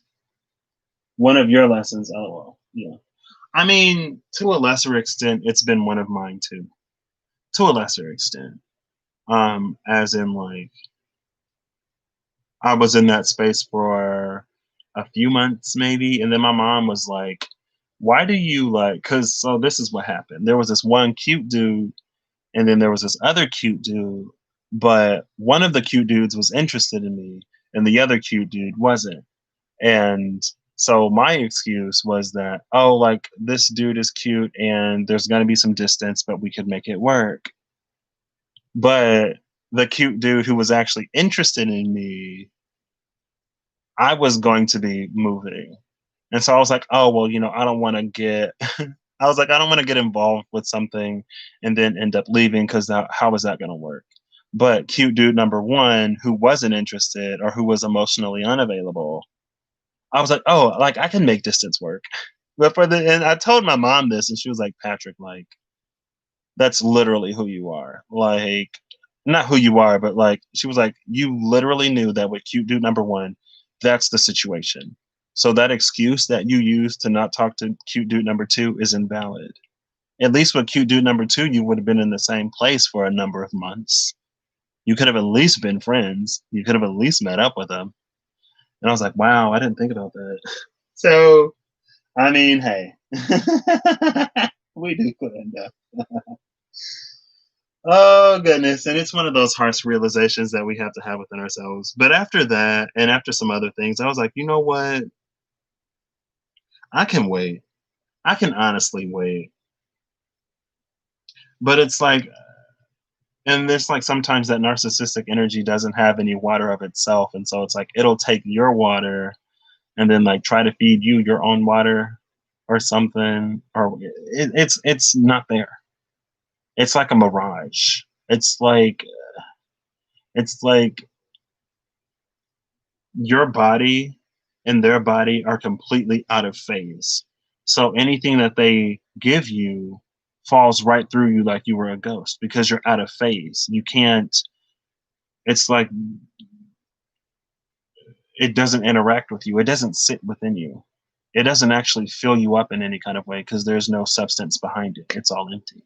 Right. So I guess this is the more empathic side of that. And now we have the thinking woman. Okay. Now is the thinking woman the empath? Probably. With the Two of Pentacles. Okay, yeah, that's what she's thinking about. She's like, well, am I better off in this situation, or am I better off alone? You're better off alone, sis. You're better off alone. Three of Pentacles. Oh gosh. Well, maybe we could make this work, This person was different in the beginning. If we can just go back to how it was in the beginning, then everything would be fine. Thankfully, Corinda, thankfully it's different now. It's like, I know you have it within you because you showed it to me. Queen of Pentacles. Oh, ho, ho, ho. With the Five of Wands. Okay. This is telling me that it's like if you take a step back and if you really think about it, everything that you gave to this person to build with them, if you gave it to yourself, you would actually be set. You would prosper so much. But this person creates so much conflict and confusion that it's like you don't even see it. You lose sight of how brilliant and how gorgeous and how wonderful and talented and intelligent and capable you are because of all of this. Look at all this smoke, because all of this hot air and smoke that this person breathes out. And you just like, you can't see your own worth. And it's like, if you can build as much as you have, if you can do as much as you have, if you can love as much as you do, someone who can't give anything back or who doesn't contribute at all to someone who only takes, like, imagine how much you actually have within you. Oh my gosh. Oh my gosh. That is awesome. But when you're in this energy, you don't see it because they somehow convince you that, and like that's another thing. Like I've never been quite in that dynamic myself.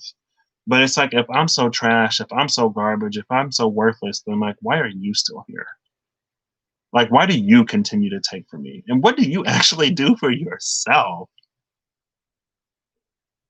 It's like if you open up that third eye a little bit, you'd be able to see right through it. It's like, wait, it doesn't make sense that you rely on me as much as you rely on me, but I'm completely worthless. But I do literally every single thing for you and you do nothing, but I have no value, but I'm dumb, I'm stupid, I'm unlovable. But again, it's all of this like hot air and pummeling and this mental emotional bullying that makes you lose it. There's a sometimes when I see this Three of Pentacles, there's a very, very dark energy here about no longer wanting to collaborate or work together. Um, it's like the last note you'd ever send, and I'm not going to get all the way into it. Exactly, Clorinda. I ain't gonna get all the way into this because it's honestly kind of dark. But it's like with this Two of Pentacles, it's like if you,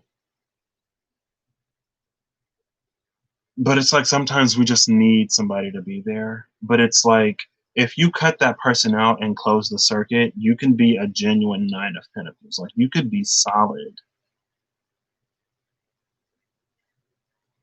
And then after you cut this person out, and when you dedicate yourself to healing and addressing the things that led you to that situation or attracted you to that person or that kept you in it, if you heal all of that, you open yourself up to true partnership,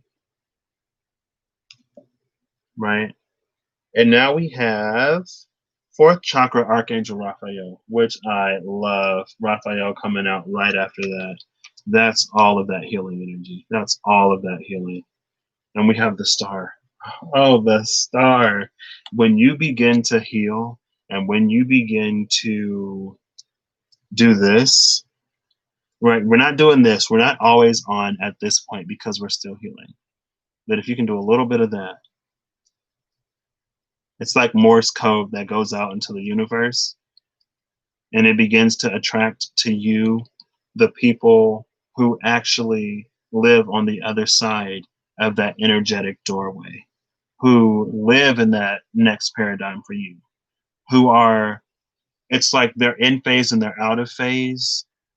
But the phase, like there was this in phase, out of phase here where this person would like try to drag you down.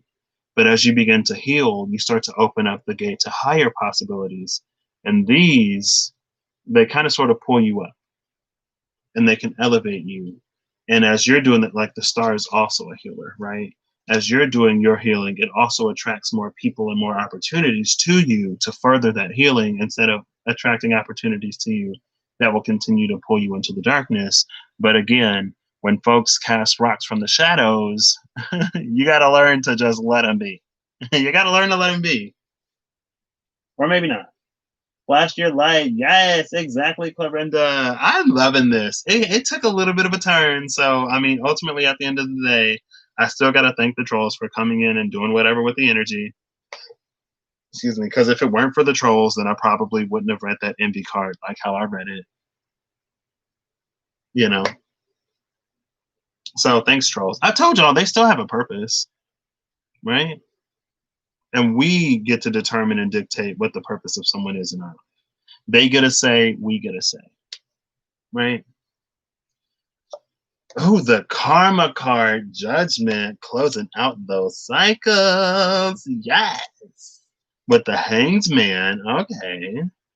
And the magician. Look at all these majors. Look at Raphael bringing the majors.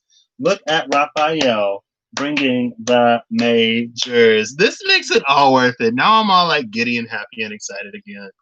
I'm like, yes. First of all, yes. But I feel like this is another choice. Either we'll choose this healing and we'll choose to close these cycles to move forward into this healing, or we'll sit on it knowing what we should be doing, but not doing anything and keeping these cycles going. It's like you can get healed and you can be healed and you can be delivered from certain things.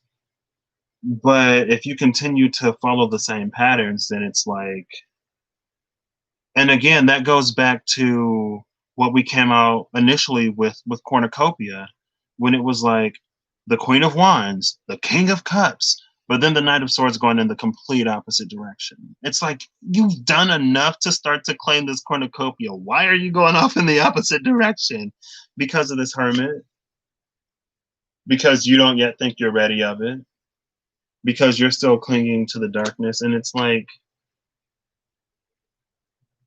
it could be daylight outside, or not daylight. There could be some light out, but if your eyes are closed, it's not going to look as bright as it could be, right? It's almost like this energy of you've kind of sort of been out of the dark for a minute, or it's you're in an area that's less dark, but your eyes are closed. It's like transition lenses.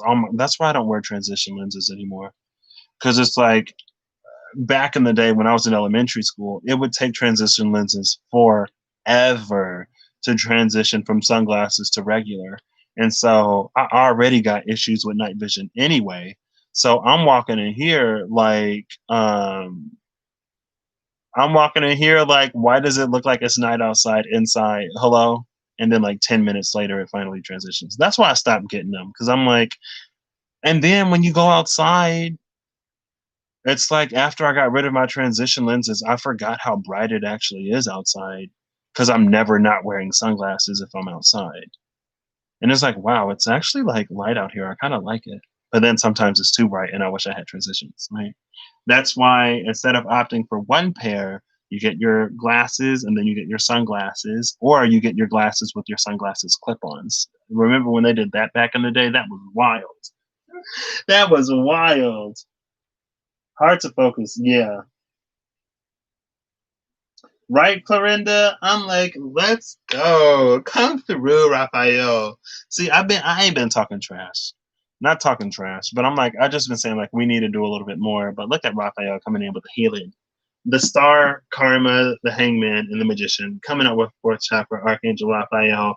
This is a moment where you got to say a little bit of an amen, a little bit of a hallelujah, a little bit of a thank you. We appreciate you for all that y'all do for us. I love this.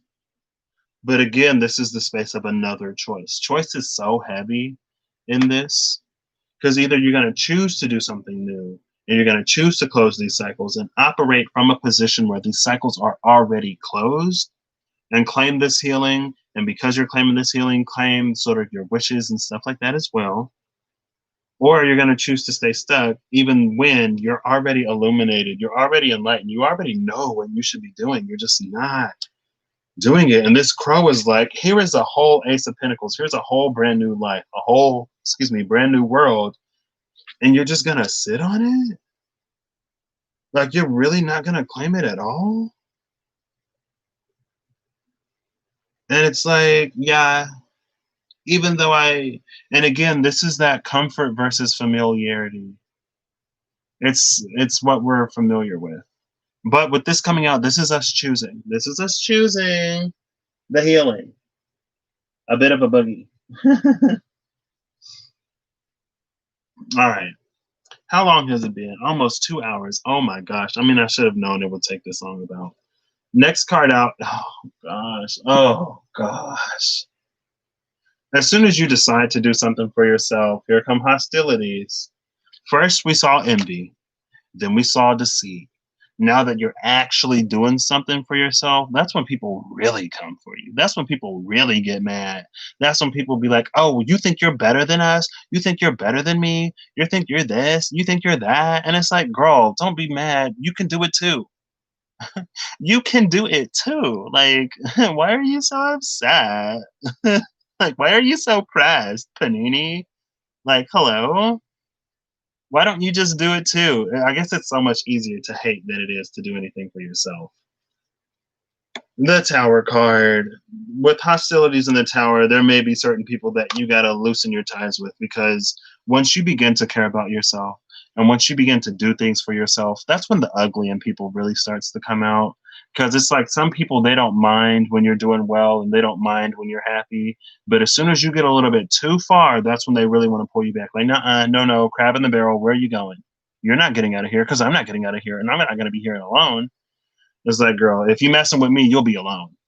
You'll be alone. And I'm not sorry about it, because we all have our own journeys and I can't stop. 8 of Wands. Ooh, goodness. What is this? And the 10 of Wands. Oh, gosh. Oh, gosh. Ace of Pentacles. Like, this is the Ace of Pentacles that was offered to us. This is that whole new world. It's like, it's almost like one of those, like, before you go. It's like at the end of some games, or in some games, when you approach a certain part in the story, when it's like, hey, after you approach past this, you won't be able to come back to this point. Are you sure you want to proceed? Right? And that's this energy, right? And it's almost like it comes to test your resolve. And that's when the Emperor came out with that Hierophant. It was all about dedication and resolve, because this happens. And when this happens, you need to be Hierophant Emperor enough to be like, nope, Tower moment, I'm out. Peace, I'm taking off because I don't have time for you or your BS. You can do it too. You can do it too. You can do it too. Like when Georgie said, you'll float too. Right? But it's, why don't this 10 of Wands want to stay? This Magician is like, don't put that 10 of Wands on top of me. Don't do it. Sorry, Magician, but it ain't got nowhere else to go. I think this is just saying to expect the hostilities whenever you try to do better for yourself, whenever you come into that whole new world, because we have the 2 of Pentacles balance, right? The 2 of Pentacles is about being trapped in between worlds. Now we're choosing our new world and we're faced with hostilities. It's like if they're sending you off. Oh, it's like there's one show in particular that I've watched, and there were a few characters who had lives, who left their lives behind to pursue their dreams. And instead of a warm farewell, they got this hostile farewell. But they got the hostile farewell because attachment. But the person who they were leaving couldn't just come out and say, we're going to miss you, have a good trip, because of the attachment. Because if they would have said that to those characters in particular, they would have decided to stay. And the only way to really make sure that they would leave and not turn back was the hostile goodbye, was the hostile farewell.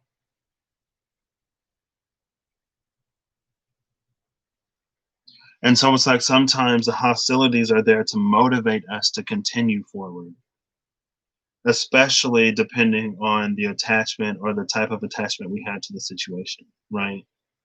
Because it's like, let's say that you are dealing with someone who's a little bit more narcissistic and they have these patterns, right? And it's like whenever you hit a bad spot, you want to leave. And so it's like if you hit that bad spot and you're like, you know what, I'm leaving. If they continue to give you hostilities, you're gone. It's easier to break that cycle. But if they come into this good spot, as soon as you try to leave, it suckers you back in for another round and another round and another round, and it keeps you on the same karmic hamster wheel.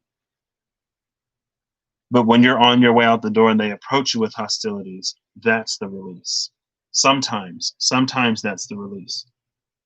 And sometimes, like I said before, with the vision of death and the vision of the sun, sometimes we need that vision of death to go forward and to go through with the changes that we want or we need.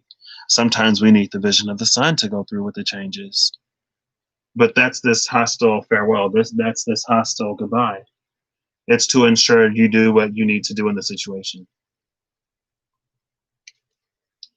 And now we have the garden and the gate, which is exactly what I was just talking about. The garden and the gate upright is all about leaving the safety and comfort of the garden to experience the world outside, because you have the key to this locked garden. You're the only one that can liberate you. You're the only one that can set you free. The most someone else can do is come to the garden gate, come to the garden wall and be like, hey, like, you got to come outside today? You're like, no, I think I'll stay indoors. Again, this has been my 15th lifetime indoors, but sorry. Yeah. But that's what this is. Let's see. The Page of Wands. There he is. There he is. Finally setting out on the new journey in a new way, doing all of the things. And I love this Page of Wands with the garden and the gate. They're both looking in the same direction, because this is something brand new. We've never left the security of the garden before. It's like Rapunzel entangled when she first stepped on the grass outside of the tower, right? And it's like as soon as her feet touched the ground outside of the tower, then the whole world was open. The whole world outside of the tower. And then here's the tower right here. Oh my gosh, I'm loving this, Clorinda. Ah, gosh. This is how it works in real life. Oh, but we got the Fool anyway. The Page of Wands and the Fool. Come on. With the Ace of Swords. Seven of Swords, you ain't coming to do nothing. You ain't doing nothing. This is devil energy in disguise. He's gonna try.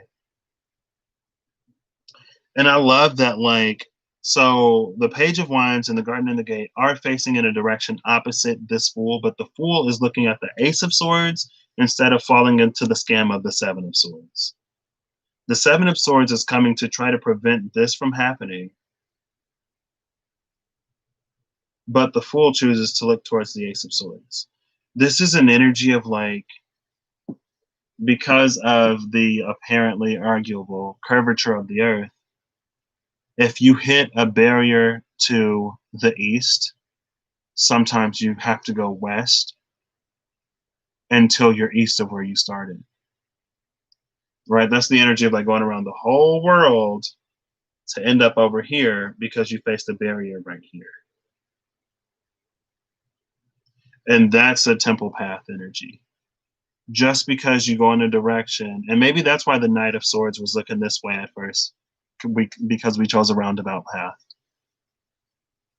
But with the energy of that temple path, it's like all roads lead to the temple. And sometimes we do take a less direct route because there's something about the Seven of Swords energy that we can't yet face.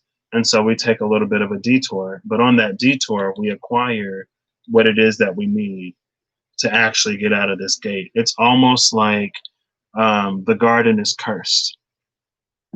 And we don't know that the garden is cursed until we get to the gate, right? Our garden is super fertile, it's super abundant, everything grows inside the garden because it's a property of the soil. But the closer you get to the gate, the more things grow. And it's a problem when you have weeds and thorns and plants that choke and strangle, because then it's like they grow too much and they grow too fast to the point where you cut it and it already regrows, right? But with this sword that the fool has to take the roundabout trip to go to, this sword could cut through the bramble to allow her to use the key to unlock the door. Right. And again, it's about not entertaining this energy. Right? The trolls could have derailed the whole thing today. But I'm not about that life. So I just sooner ignore it because I halfway pay attention to the chat anyway. If I'm being completely honest, I try to keep up with it. Clorinda, you know. Clorinda, you know. I'm just bad sometimes. No problem, Clorinda. No worries. But yeah, that's this energy. And it's like you don't even realize you're trapped until you try to escape. That's when the hostilities come out. See, I told y'all that's when the hostilities come out. But in this detour, you find the truth. And not only do you find the truth, you find a way, you begin to use it. We're actually going to do the energy last this time. This is the last one. Okay, so we're ending with the Seven of Pentacles.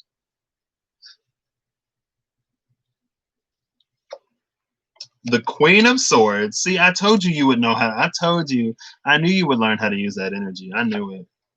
The World. Okay, this is lit, because we're really putting it into all of this nonsense. And the Knight of Pentacles. And I love that energy. It may feel like it's taken a long time, but you are exactly where you need to be. Because the thing about the Knight is, the Knight of Pentacles, the thing about the Knight of Pentacles is that it doesn't need to go back to things that it's already completed because it is that thorough. And if there is something that you cycled back to, it's an opportunity to pick it up, to learn it, to gain it, and to move forward, to integrate it to the point where you don't have to come back again. Because we saw the Knight of Cups, we saw the Knight of Swords, and we saw the Knight of Wands. But now, after that last trip, and remember, things kept like going back and forth. There's like this Two of Swords tries to go this way, hits a wall, goes back to Temperance. Now it's the Three of Wands. It was the Two of Wands, sorry. Now the Three of Wands tries to come over here, hits a wall, goes back, and it was the Four of Swords, another slow energy. But after that, the Six of Swords came out, right? Now we're the Knight of Pentacles. And it's taken quite a bit of time. It has taken quite a bit of time. But the fruits of our labors, they're about to ripen. And the Queen of Swords is the Queen of Swords because she sees the truth of the matter. She sees the truth of the situation, and so too does the Knight of Pentacles. That's why the Knight of Pentacles is comfortable, not racing, not being hasty, and taking his time and doing it right. Because the Knight of Pentacles knows that if he's too hasty, if he's not efficient, he's going to have to repeat it. And he's like, I'd rather do it right the first time, take it a little bit slower, and not have to repeat. I'd rather heal myself enough that I don't have to keep having karmic cycle after karmic cycle after karmic cycle with the person that I'm supposedly supposed to be with. Right?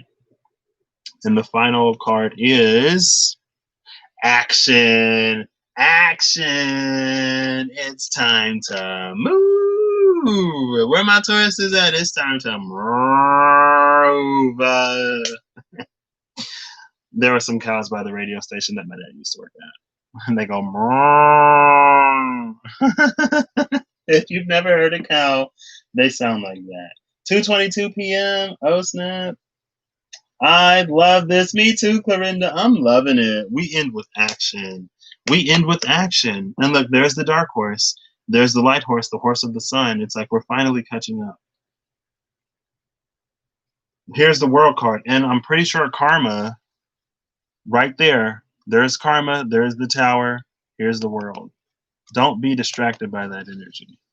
Oh my gosh, I love that so much. I'm such a fan of this. There was a moment where I was a little bit annoyed, quite honestly, and the devil did come out like really early, so I was super annoyed, quite honestly.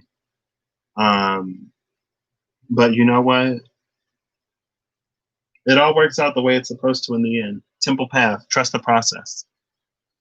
Queen of Swords, the right mindset can work wonders. Bottom of the deck is contract. Contract. Now, contract upright. I mean, contract is just saying again, like the Temple Path. It's. I don't want to say it's destined to happen, but you can utilize everything to your benefit.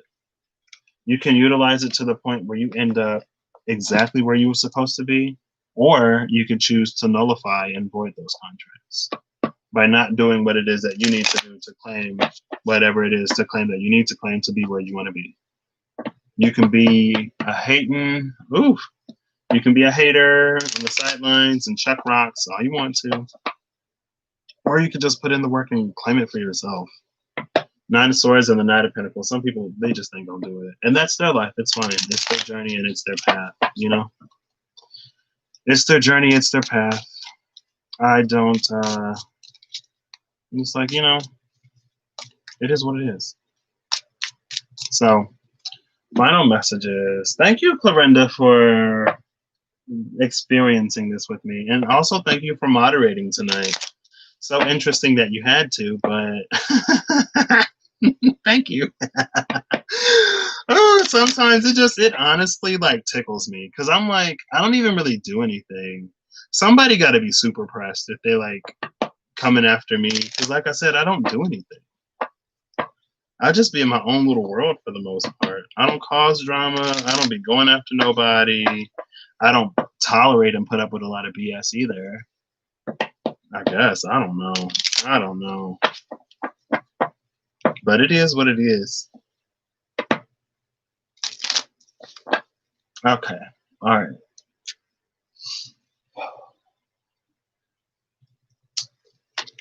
No problem, Clarinda. Final message from the Energy Oracle Cards, please. This was so fun. This was really fun. I don't know what I'm going to title this. I'll figure it out. Taking title suggestions. Let them put them in the comments.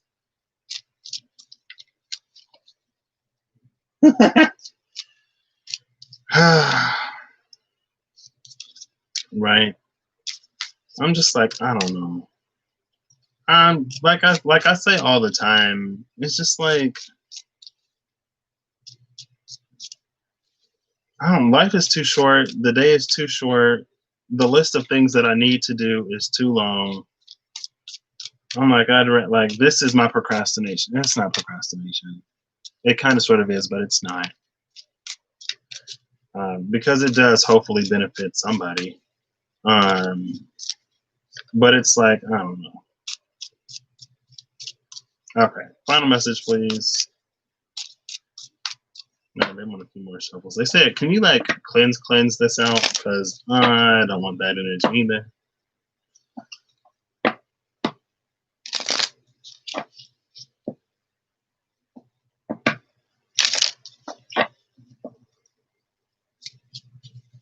All right.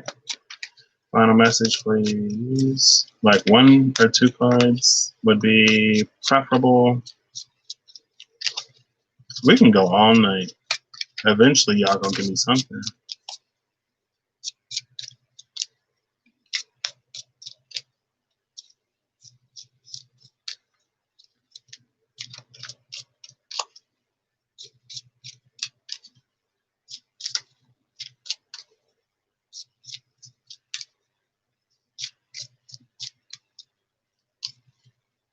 Wait, what's your title?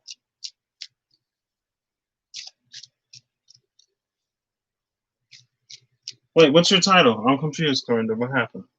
What happened? What are you talking about? Oh, that was the title. When the Cray Cray tried but didn't succeed. Okay. I was so confused. I was like, okay, that was the title. That was the title. Honestly, it's like, I don't want to give them that much like I've addressed it enough in the video. I'm not gonna put it on the title because it's not gonna take away from what this was about, right? There we go. Exactly. Maybe I just needed to say that because the temple path. Oh, girl, that's a lot. That's a lot. Oh, this energy is not my problem. With the garden and the gate, just because you can't see, I guess we still need to talk about it before I put the cards away. Oh, I forgot the Five of Cups and the Hermit off to the side. No wonder why we couldn't wrap this up. We still had energy lingering out there. I was like, oh my gosh, hello? One second. One second. Okay. I was like, what? Where did those get over there? So Garden in the Gate came out by itself. And then we have Anxiety, Broken Heart, Temple Path. No, this ain't the Temple Path. That's Financial Constraints and Storm Warning.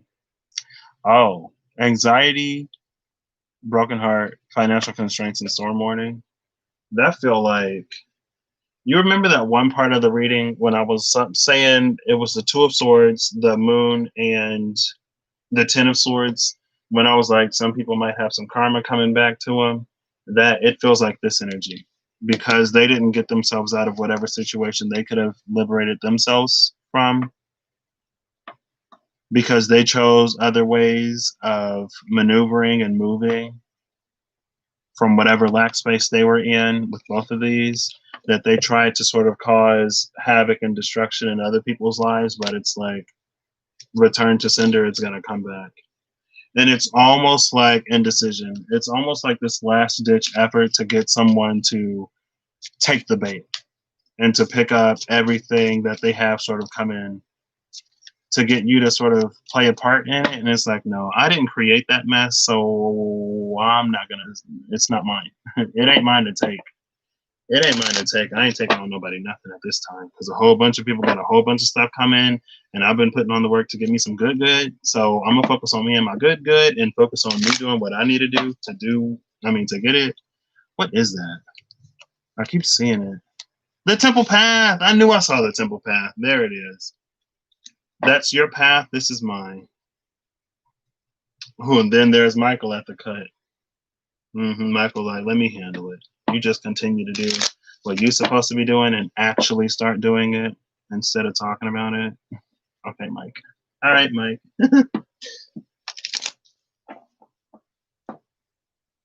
Yep.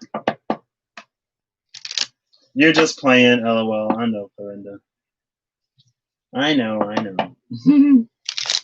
Okay, are we good now?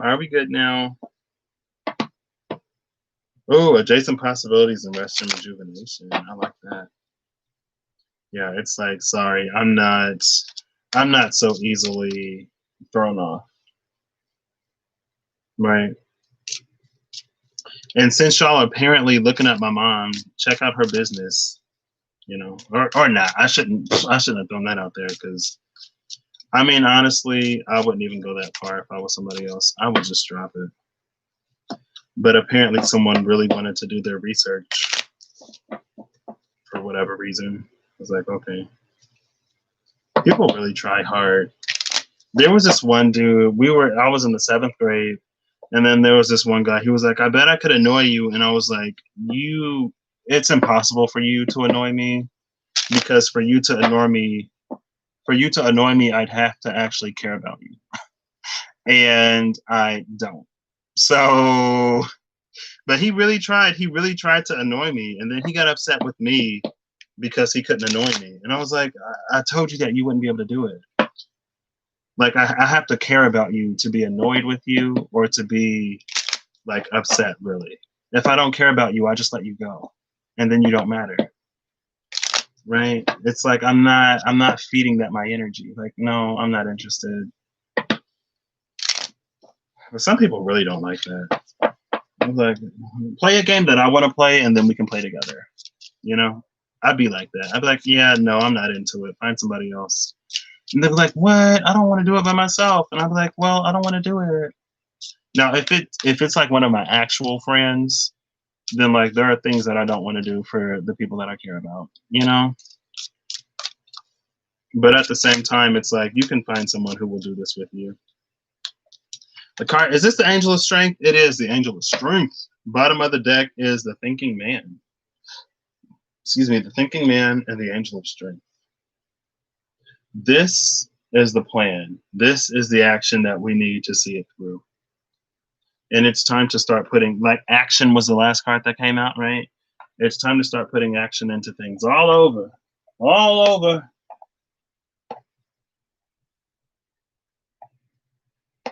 Right?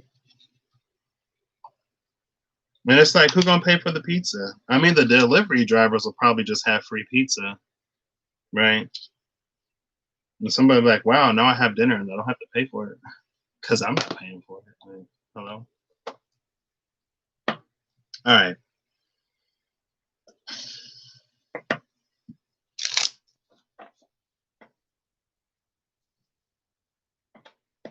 Six of Wands and the Three of Wands. That's 9 wands. Final message, please, for me. Final message, please. Everybody's happy. Right?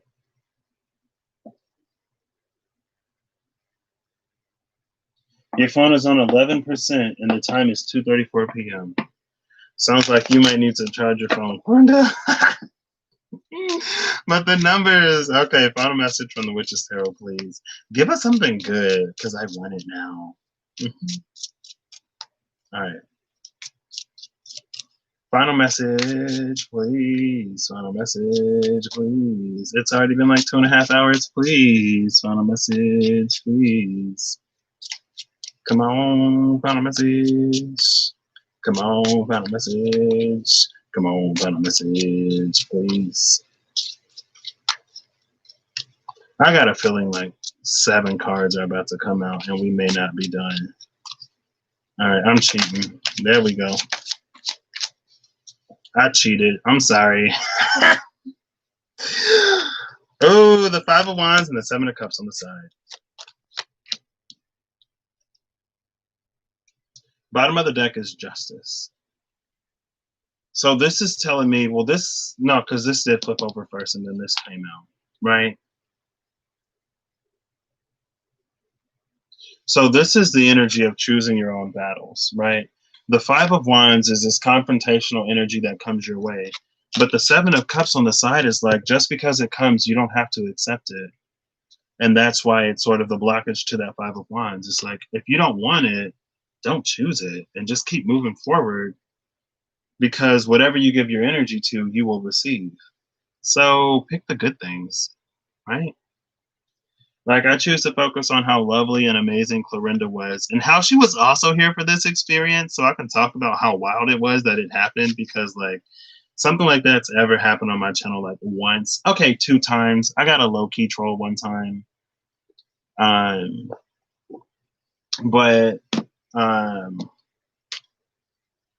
I need to put these away. Where's the box? Here it is. I didn't even use these. No one asked for a card.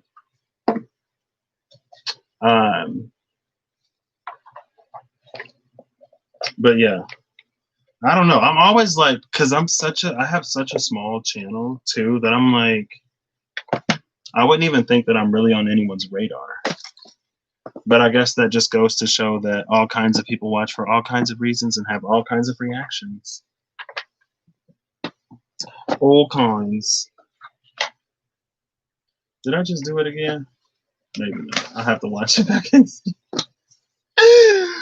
Oh, I'm so absent-minded. There's a video that I just deleted because I showed something and I was like, oh, I'm not gonna show my full name, and then not even realizing, I'm glad I watched it back, because what I was covering my full name with had my name and my address on it. I'm like, oh my gosh. I'm just so absent-minded sometimes. And then like that box had my address on it again. I'm like, well, I'm about to be moving here fairly soon anyway, so. But anyway, thank you, Clorinda, again, so much for being here. You were at full battery? Yeah, it has been like almost 2.5 hours, so maybe Maybe I could have been a little bit more understanding. But thank you, Clorinda. I will catch alls y'all when I catch alls y'alls. Things are starting to loosen up a little bit. I know they're like, oh, Mars is about to go retrograde. Mars is squaring Saturn. Oh my gosh. But it's the perfect time to start doing all of the things that it is that we knew we needed to do anyway.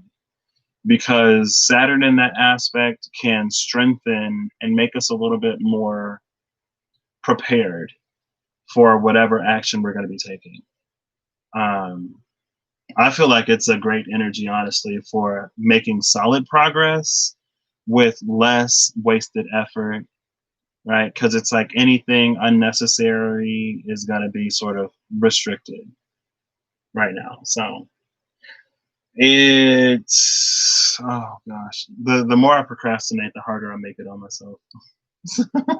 So yeah. But thank you. I hope you all have a good whatever whenever you see this. And I hope you are doing whatever it is that you need to be doing to make the good even better, acting in alignment, healing, being grounded, centered, whatever you got to do to make the now times better for you, and not artificially better, not superficially better, but like actually better. I hope you're doing it. Bye bye.